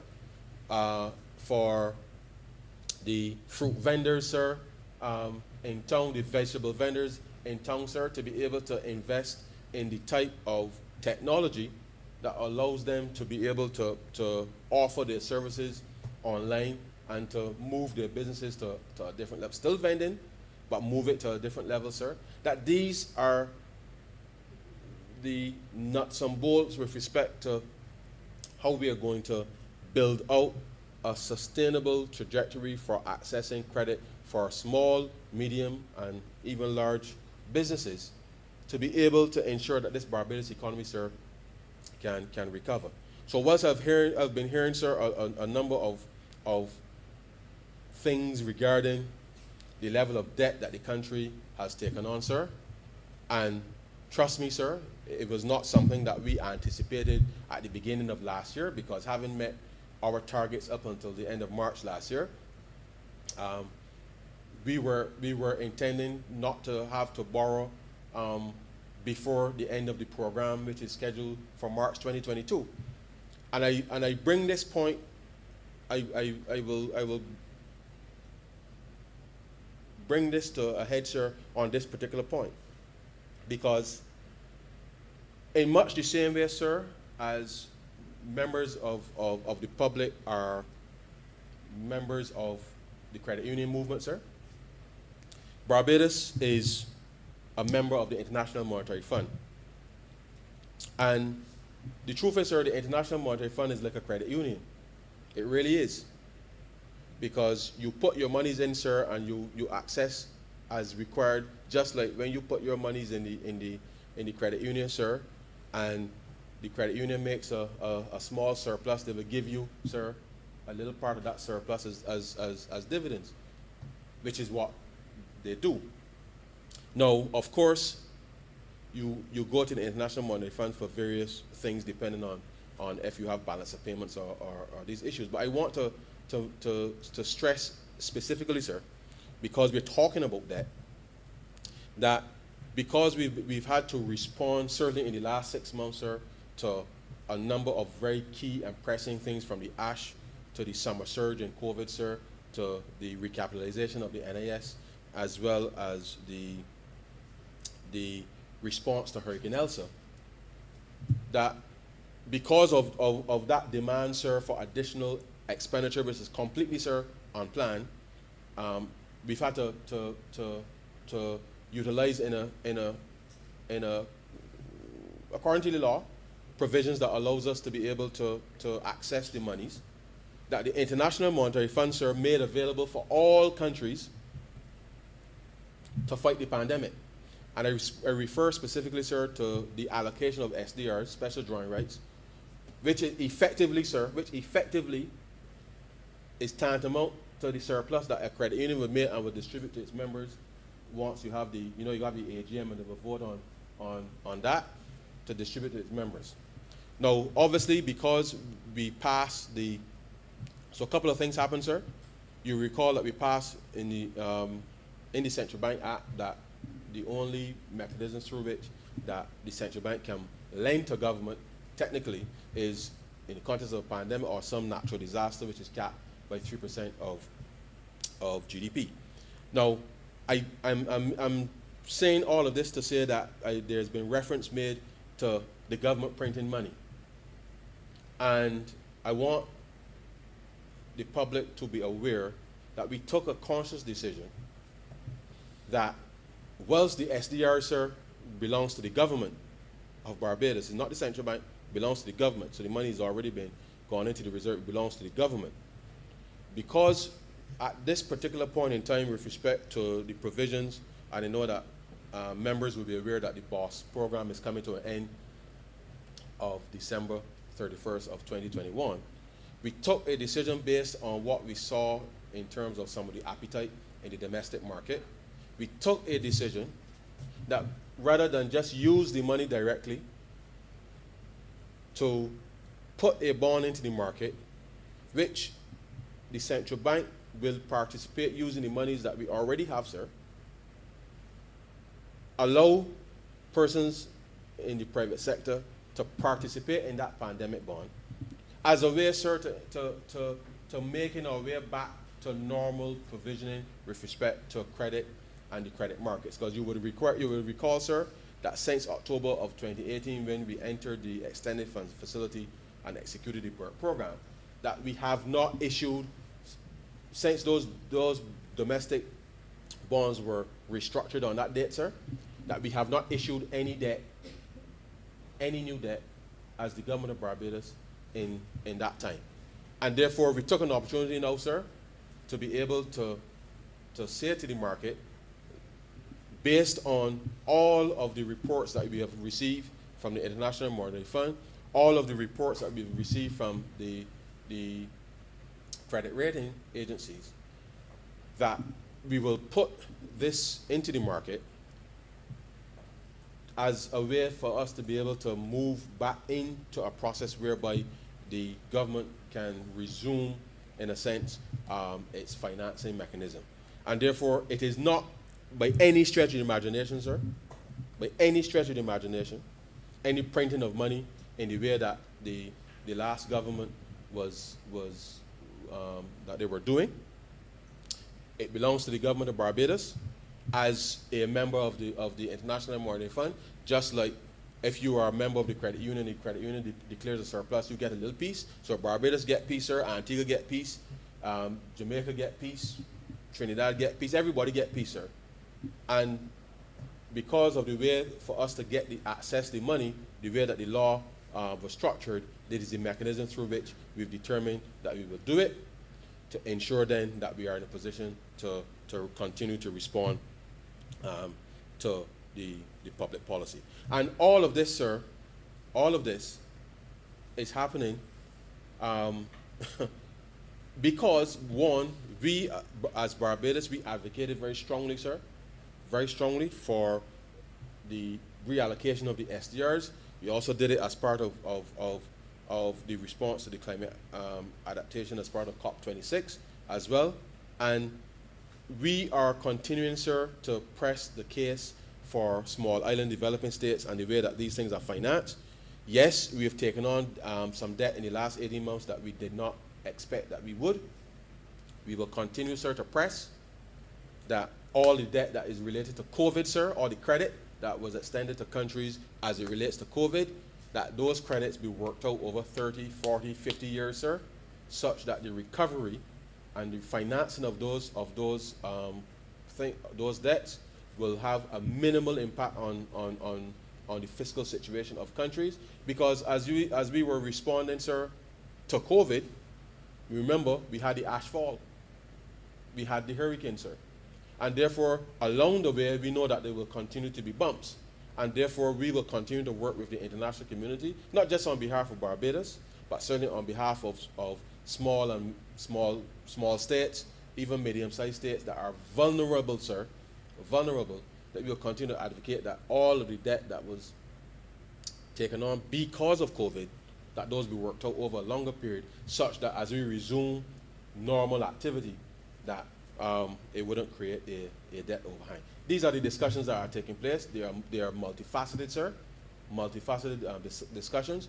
So any attempt by anybody out in the public to raise alarm about debt as it relates to what we have done, sir, we have done so to make sure that we did not, sir, send home any public servants during this particular time, that we continue, sir, to provide the range of public services that we could offer as government, that we can continue, sir, to give the resources to the Ministry of Health to fight the pandemic whilst keeping the traditional healthcare infrastructure in place, because I'm not sure if people are aware, sir, but if the persons who are at Harrison Point and the other isolation facilities had to be in the QE8, sir, then there will be no space for the patients who are at the QE8 today.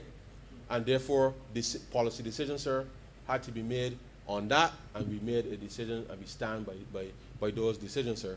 But we equally, sir, had to ensure that the extension of social protection measures were there.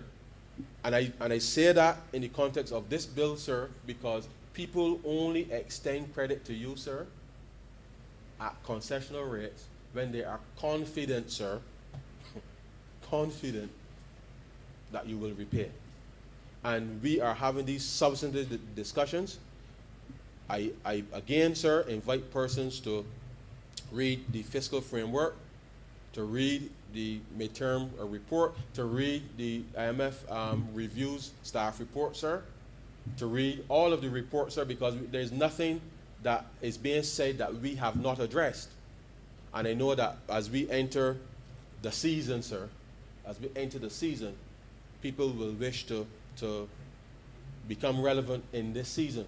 But the reality is that this government, sir, has been working not just at home, but certainly abroad, sir, to be able to press the case not just for Barbados, but to press the case for all small states that are truly vulnerable as part of this process, to be able to get a long-term, sir, solution with respect to the COVID debt. Once the GDP is able to rebound, sir, because two things happen, sir. We had to borrow because the revenues fell out. But equally, because the economy contracted by almost 20%, sir, it means that the debt to GDP ratio is out of sync. So even though you look at it now, it says 146. Once we get back to 2019 levels and surpass that, sir, and we need to be able to do so with Barbadians as we continue to reopen. I again take this opportunity, sir, to encourage persons to get vaccinated, number one. Continue to follow the protocol, sir, so that as we reopen, there's more activity, the GDP comes back, and those ratios, sir, start to normalize and make sense again. Whilst we continue, sir, to work with other stakeholders to take that specific COVID debt and stretch it out over 40, 50 years, sir, to have a minimal impact with respect to the debt service over time. And that, sir, is what Barbados has been advocating for in all the various international fora that we have been engaging in, because we understood very clearly that the debt workout and the nature of it is what is going to make the difference with respect to ultimately the recovery. So I wish to indicate through you, sir, that there's nothing that's being said about debt that we haven't been already discussing with the various stakeholders. As a matter of fact, sir, I can say to you and this chamber, since I take this opportunity to address it, that there are 5 specific loan contracts by the IDB, sir, which Cabinet approved, I think it was 2 weeks ago. 2 weeks ago? 2 weeks ago, it could be I don't recall the exact timeline, sir. 2 weeks ago, that will now include, sir, a natural disaster clause in those 5 investment loans by the IDB, sir, which will, because the loan contracts have already come to this Parliament. And this is something that we advocated for since coming to office. And I want to thank the IDB, sir, for reviewing the portfolio of loans that they have with us, to be able to include those clauses, sir, retroactively, because it allows us that if there is a significant natural disaster in Barbados, that we could suspend the principal payment, sir, on those 5 specific loans for 2 years, in the same way that we have done with our domestic and our international debt obligations. So Barbados, sir, continues to press with respect to what we have been advocating for with respect to debt. And it is, sir, I don't really make a big set of noise about a lot of things. I just get on with it, sir. And I know that there will be a time for all of this to be ventilated. But I give the country the assurance, sir, that this government continues to work proactively, sir, with respect to resolving these problems. We will continue, sir, with the reform efforts that we have committed to. We will continue to manage this situation fiscally, sir, such that the context of this bill here, that when people go forward and look at the macro framework for Barbados, that whether you're a coconut vendor, sir, whether you are a store owner in Swan Street, whether you are a big retail entity, sir, whether you are an insurance company or a bank or any other entity in Barbados, that when you are looking to make investments, sir, that the considerations with respect to macro stability, sir, should be secondary and not primary, as it was the case, sir, under the last administration. And this government, sir, is committed to removing the obstacles with respect to business facilitation. This piece of legislation, I believe, is transformative in with respect to that. But we, sir, as individuals or as directors or managers in various businesses, sir, we now have to exercise that mental shift, as I spoke to earlier, with respect to being able to bring this this legislation to life and become part, sir, of our business decision making going forward. I am not going to say too much more on this because the bill does have some very specific provisions, sir, for dispute resolution and the like, which are clearly ventilated there. But the framework within which we are seeking to set this up, sir, is one that I believe, sir, will bring transformational change for Barbados. But we have to be sufficiently engaged, sir, and the central bank early. I know that right now, sir, people are probably focusing on Christmas and preparing for Christmas, sir, and all of that. And by extension, sir, I know that a lot of higher purchase and stuff will take place over the next few weeks. But the reality is we want to give Barbadians, sir, very early on in the new year, a very aggressive public awareness campaign surrounding this particular bill before it is proclaimed, such that the stakeholders and everybody, sir, that we are all on the same page with respect to what will take place, and to in a sense, sir, make sure that we get this process, as we have started with the establishment of the trust loan. I know that there are a number of other reforms that will come into play at the same time, but the reality is, sir, I believe that this bill will be transformational for a whole host of reasons, and I ask that Barbadians take the time, sir, to digest when the public relations campaign starts, to digest, have conversations with their financial institutions, sir, because at the end of the day, it is those conversations that will help us to make, I think, better financial decisions. I was almost going to use one of the slogans of one of the entities, but I decided not to. But the intent, sir, is to allow people to make better financial decisions. And I believe, sir, that this fair credit reporting bill, once enacted, will create the framework for that to happen. As I said, the central bank, sir, will be the regulator. A lot has been put on them to be able to resolve.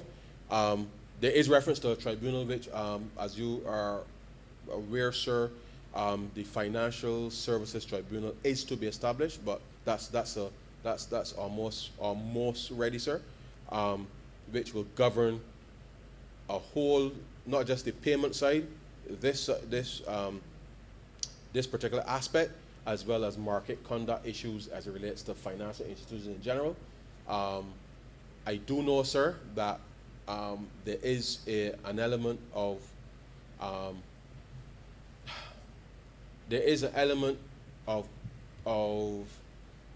predatory lending that is of some concern.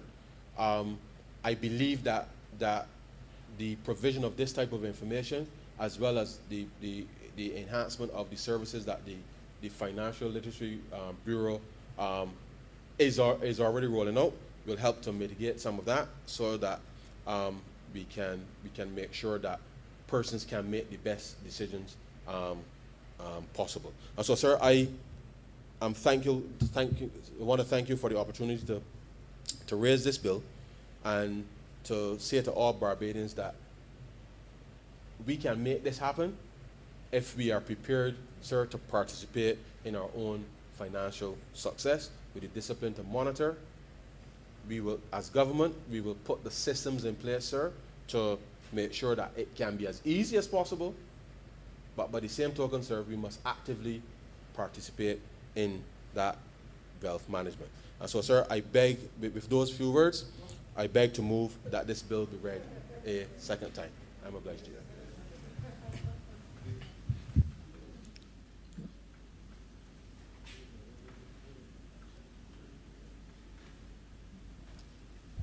Honorable Leader of the Opposition.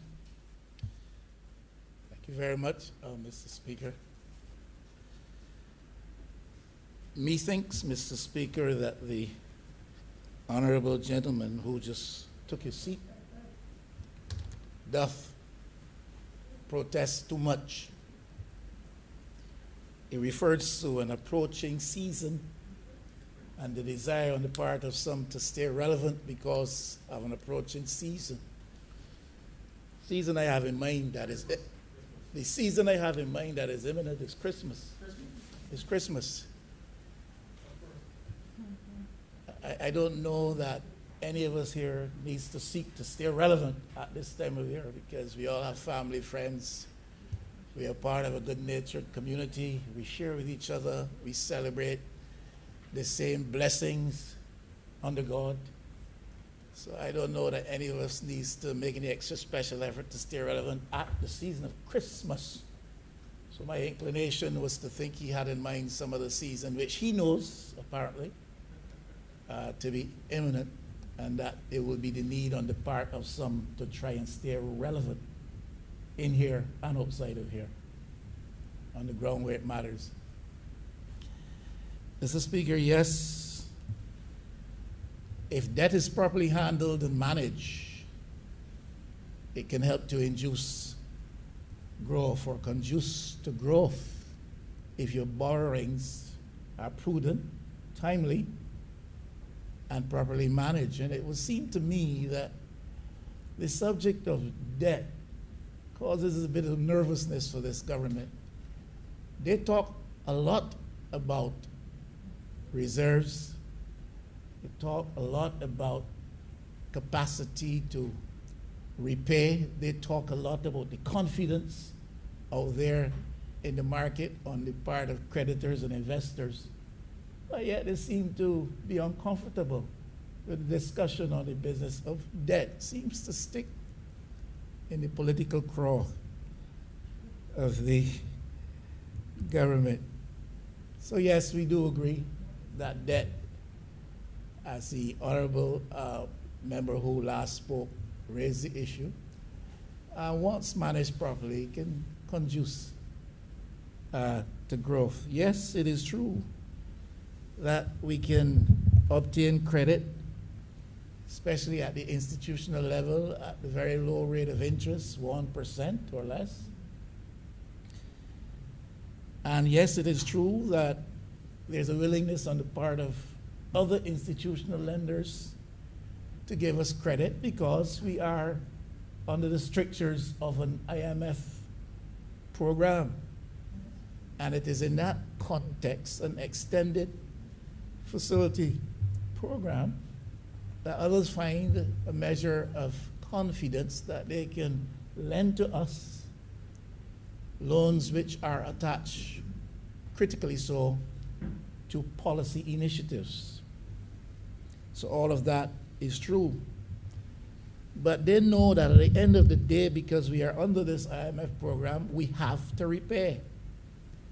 They know, and we know, that we cannot default on our debt again going forward. They know, and we know, that we defaulted on our foreign debt. We defaulted on domestic debt at both the personal and in some instances that has to do with pensioners and the institutional level. And that has created a level of pain across Barbados. Government thought it absolutely necessary and did it. And so they stand to tell us that creditors now will feel relatively comfortable that when they borrow, they can repay and that they can extend credit facility at low interest rates. Truth is, we are under the hands of the IMF.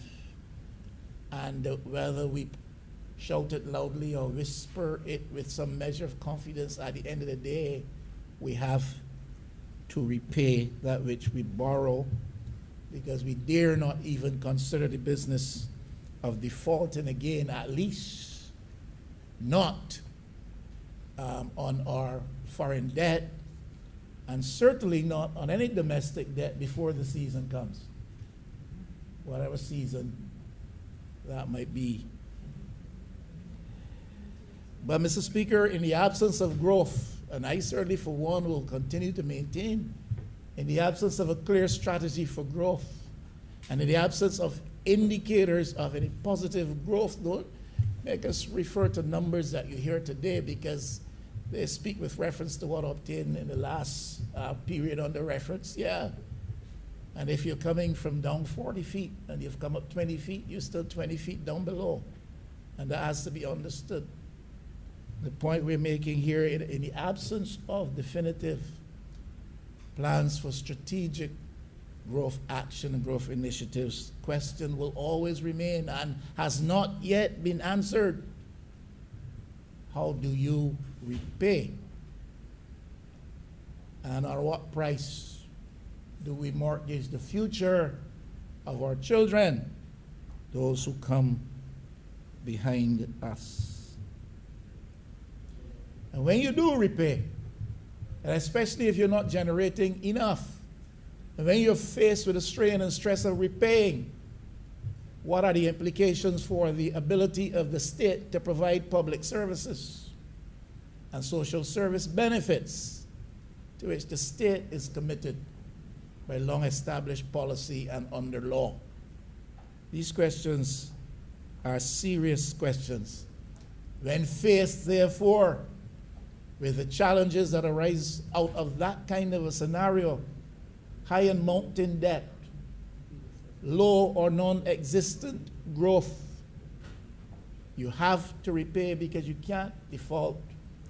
You want to be in a position to provide social services and provide for public service and other social security benefits that we are committed to under law and regulation and policy.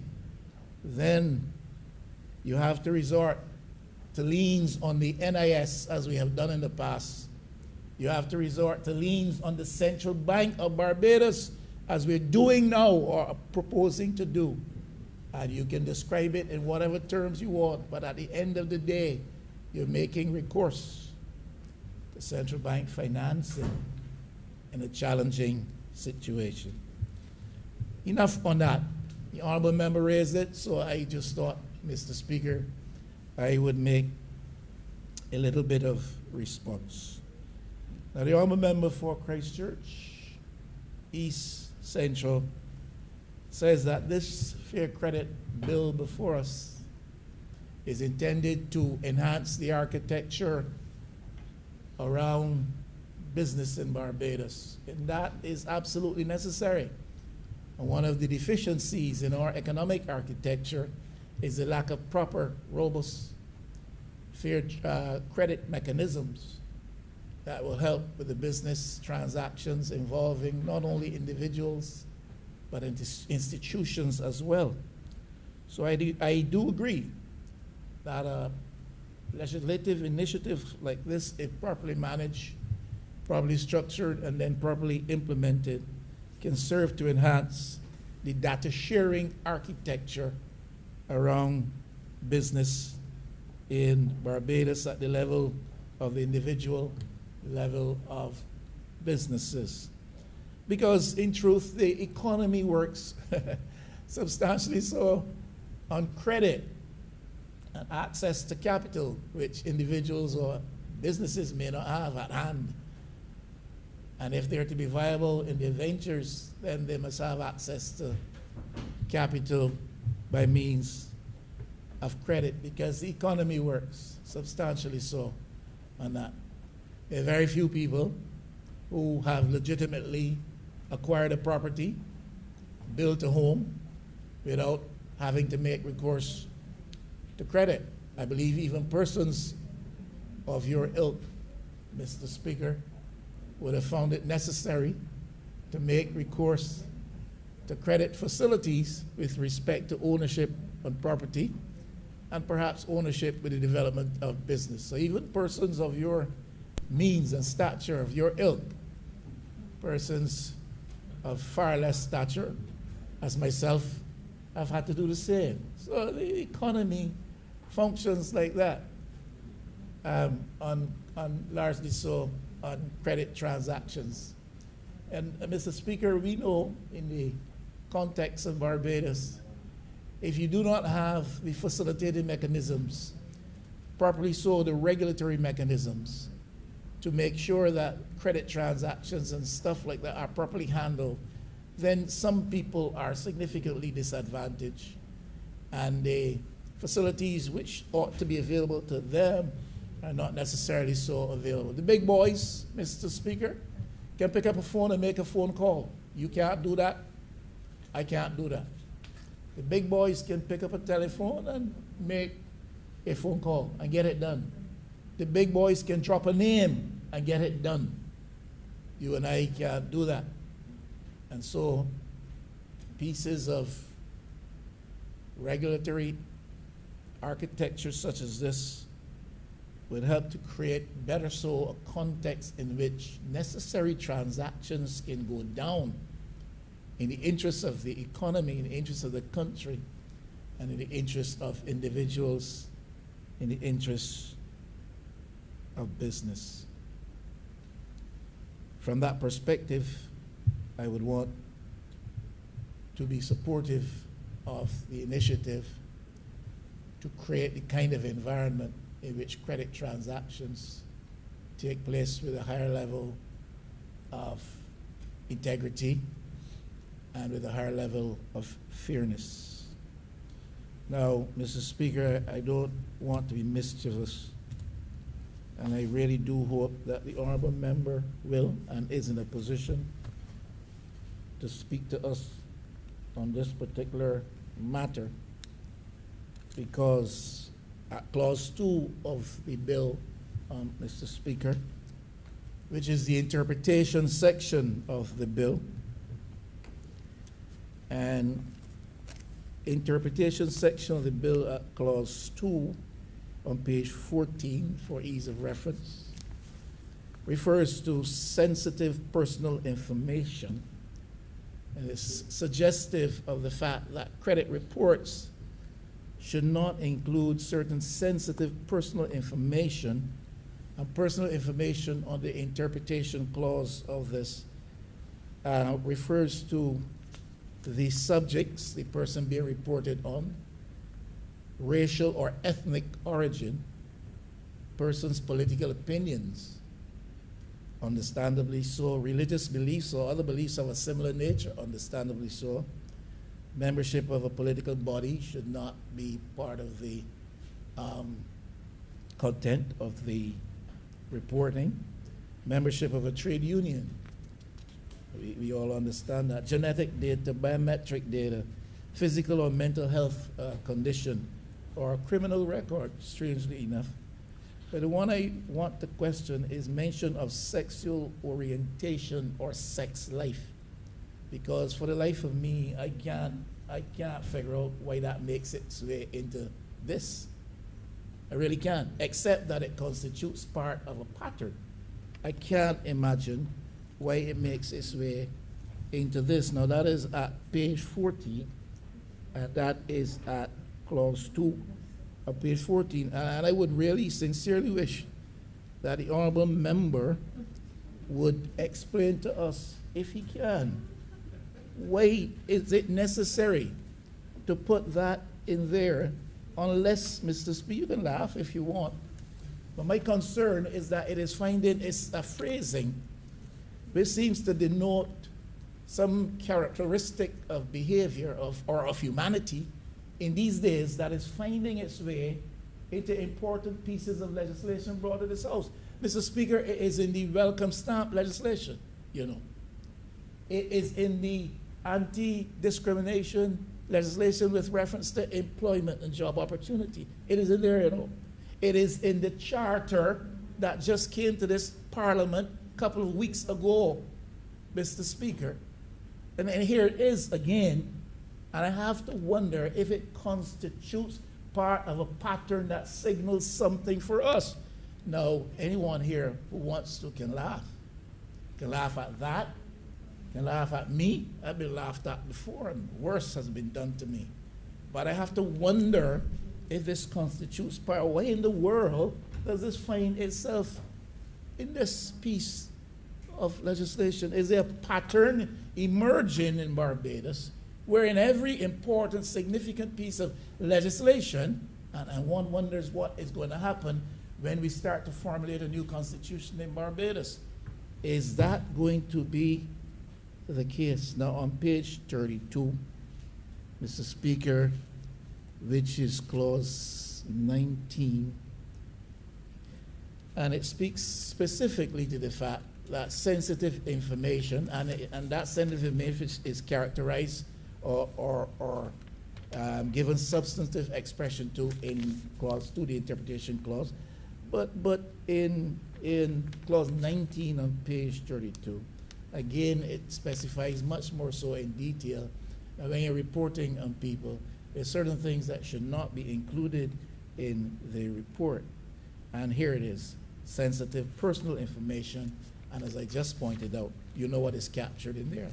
We understand your political opinion, your political affiliation, your faith position. We understand all of those things.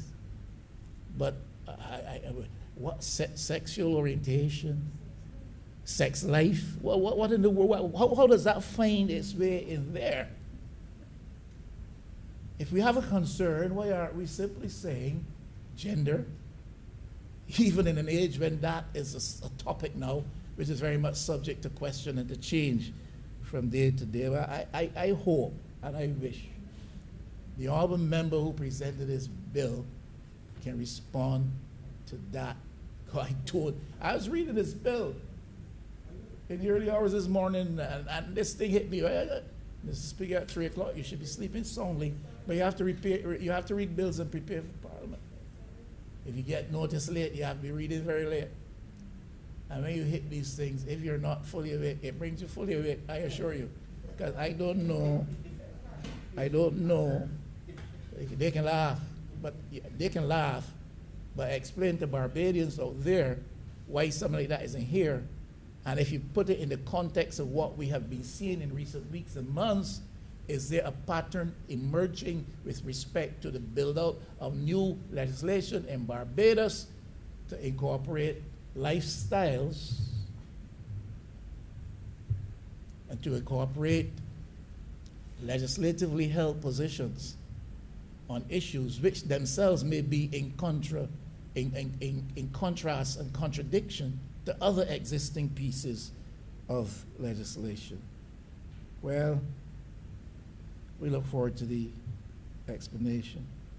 I agree with the honorable member that pressure needs to be put on the utilities. Well, he didn't say this, but there is some concern on my part, certainly on the part of several others I've heard from. And if you are a member of parliament who is available to your people personally or by phone or some means of contact, they raise these issues. The utility companies in Barbados, and there's one especially which has now gone in my view, into the category of the infamous. The service provided is the poorest quality of all the utilities in Barbados. I will not mention names, but pressure needs to be put on utilities in Barbados, and the utility companies in Barbados are numbered among that listing of institutions that can give credit reports on people, etc., credit information on people. But they themselves need to be pressured, because just like the honorable member said of himself, I've had my own experiences with them, with bills that should not come. I remember distinctly one utility, the state-related, state-owned utility, the Barbados Water Authority, once gave me a bill for $7,000 something. Mr. Speaker, it was from my constituency office, not my house, thankfully. Constituency office, not that it made a difference, because Parliament would not pay that. And when I inquired, they said to see if the meter was properly read, and told me that there was a problem with the reading of the meter or something like that. They would have it redone. I was glad to hear that. They had it redone, Mr. Speaker, and the bill moved from $7,000 to $14,007. Told me it was an underground leak, which I couldn't see. Now, I'm making that point only to say that utility companies operate in Barbados, and though we have oversight mechanisms, they still seem to get away with what the average Bajan would call a lot of murder in Barbados, and give poor people stress. And I think those requisite agencies charged with oversight of some of these utilities need to hear more clearly the voice of government, or to feel the feet of government, to make sure that they're doing what they are set up to do as a regulatory entity to protect the interests of poor people in this country. I mentioned that because the honorable member raised it as well, and it is a concern to many people, Mr. Speaker. Now, you know, whatever we do in Barbados and whatever we do in this Parliament, we do it in the context of a culture.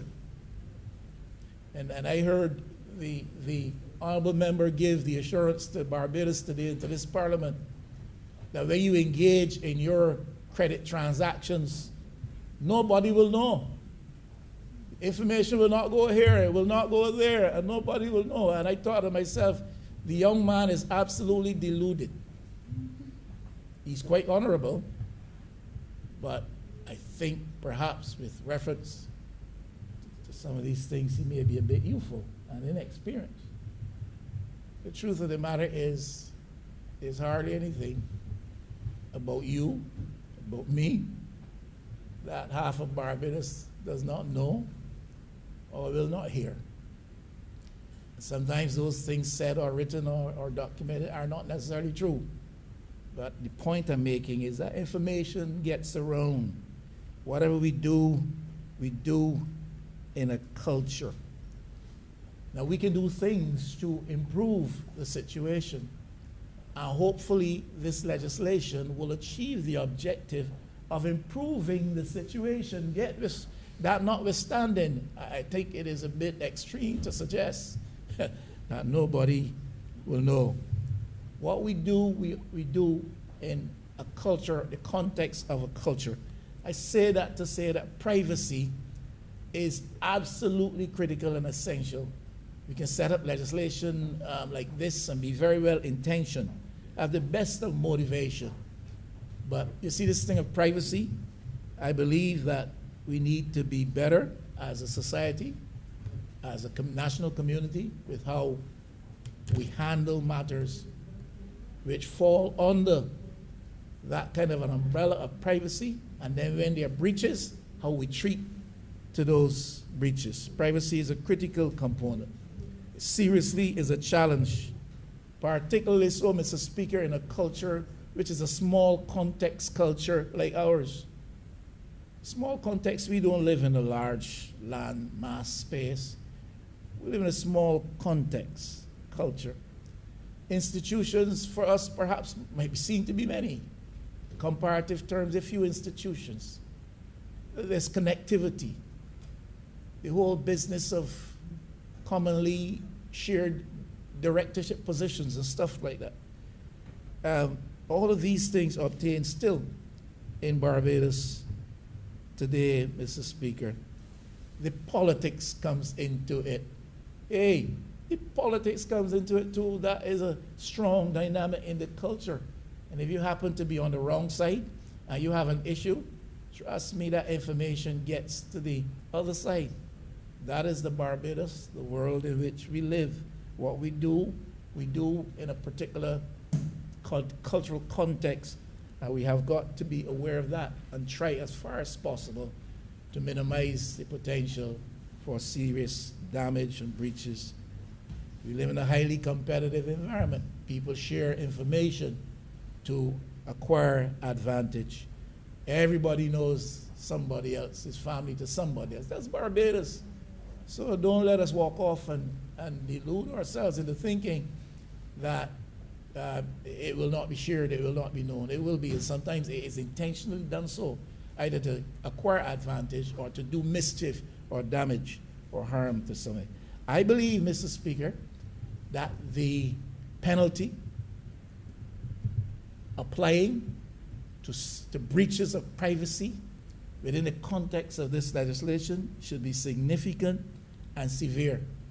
Where your rights as a consumer, where your rights as a person party to a credit transaction, where they are breached, the penalties should be significant and severe. I look all over this legislation as quickly as I could, and I think I see $50,000 applied here and there. To me, that's very small compared to some of the other penalties we provided for in other pieces of legislation. This is serious breaches that we're talking about here. We're talking about people's private information being shared in a world which has become rather small because of the access to technology. It is said here, and 5 seconds from now, having been said here, it is to the other corner of the world. And Mr. Speaker, the damages attaching to breaches of the regulations around this piece of legislation, to me, should be significant and should be severe. You're operating here on this legislation in a context within which your personal information is being traded. In fact, it's being commercialized. It's not simply being shared. It's being made the business around which other people make money. So it's being commercialized and it's being traded. And where, therefore, this is the case, the demand laid upon those who are involved in these transactions and the capacity for enforcement against breaches of these transactions, these regulations, should be something which is seriously considered and seriously implemented and enacted without compromise. You cannot play with people and people's information in the world of today.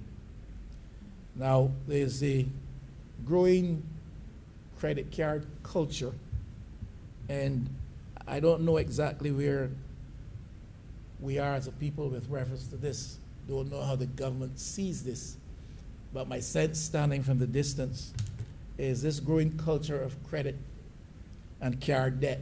It is perhaps more so an American phenomenon, some parts of Western Europe, Asia, but to the extent that it is a problem in Barbados, I think it is something that needs to be looked at by the government. And card debt is attractive. credit card debt is attractive, Mr. Speaker, because obviously in these instances, you're not talking about having to provide collateral. This is a debt which is unsecured, unlike the other debts which attach to your mortgage situation and other massive loans. Credit card is a situation where you're dealing with unsecured debt and you have not had to put in place perhaps collateral arrangements. So it becomes more appealing, easier to access. And to that extent, therefore, it becomes very much a part of the culture that we have imported. Some aspects of it absolutely necessary. Some aspects of it perhaps we need to keep an eye on. But it comes at the end of the day, perhaps in certain contexts with high application of high interest rates. Because if you repay on time, well, that's cool. But you miss your repayment date, and then you run into payment of interest, and that interest rate applying in that situation where there's no collateral applying, where there's unsecured debt situation, then those interest rates are high. And one wonders the extent to which this is impacting upon poor families and households in Barbados. You look at the stability report, I have one here for 2020, I think there's one in 2017 that I remember reading as well. And it speaks to this thing, the impact of the card debt upon households. Its negative impact upon households, which is one of the primary units in any economy. The other issue I'd want to raise is the fate or the plight, more so, of small and medium enterprises in our economy. They have had to struggle with the business of accessing credit, and big businesses need it, small and medium-sized businesses need it as well. And we can talk about these types of pieces of legislation here in macro terms. We can talk about them in glowing terms. So I like to look at some of the practicalities too when it comes to that. And the truth of the matter is a small business which significantly contribute to employment levels in Barbados, which contribute importantly as well to export earnings for Barbados. Small businesses have struggled to find access to credit and access to capital despite the contribution that they are making to the economy. So the question therefore is, when we put legislative planks like this in place and build out the architecture to make for a better context, what are we doing about some of the other things that continue to cause disadvantage, especially to a sector like the small business sector? What are we doing to get beyond the other impediments which exist?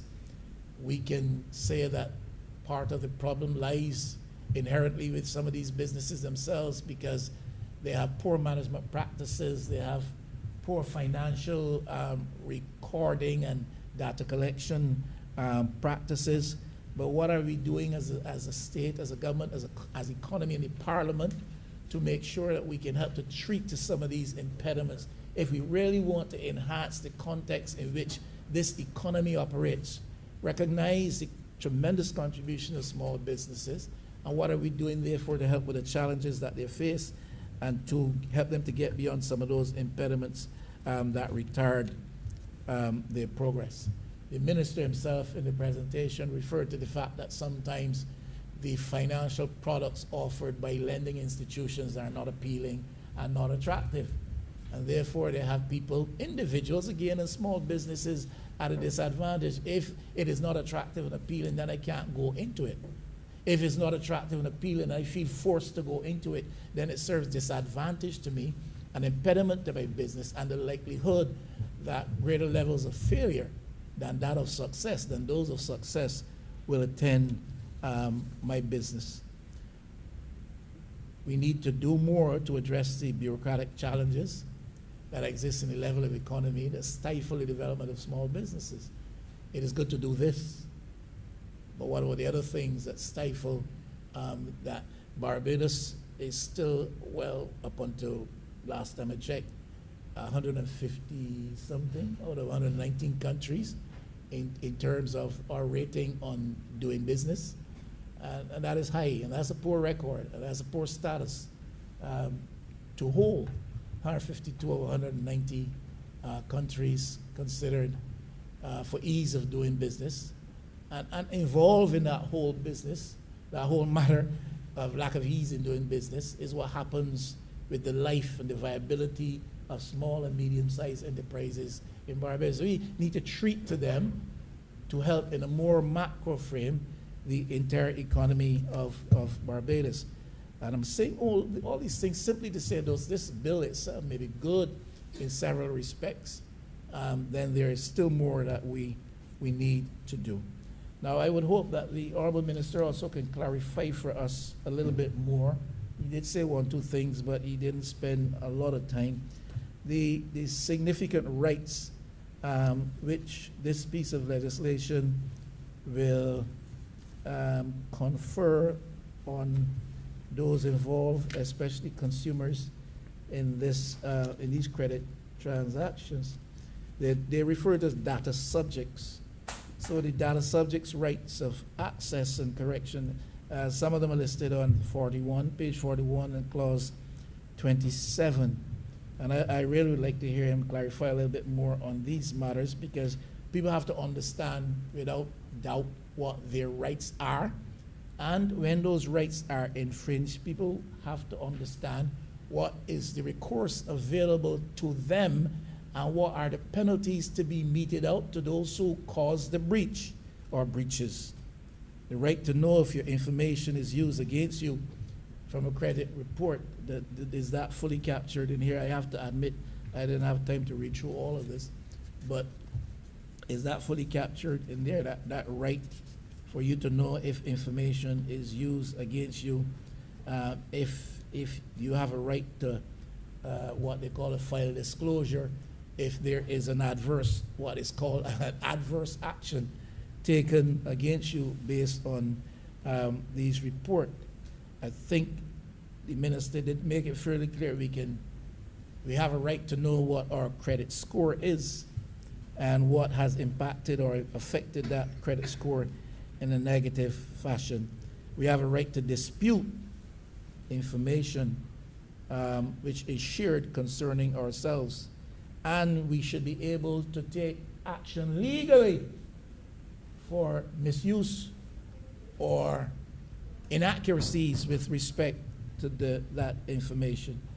And to be sure, of course, that information is shared only with persons who have a legitimate interest in the particular situation or the particular consumer.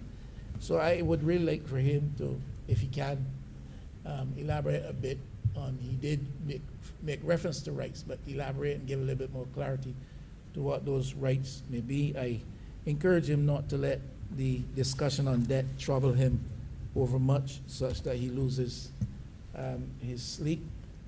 And I thank him for bringing the legislation.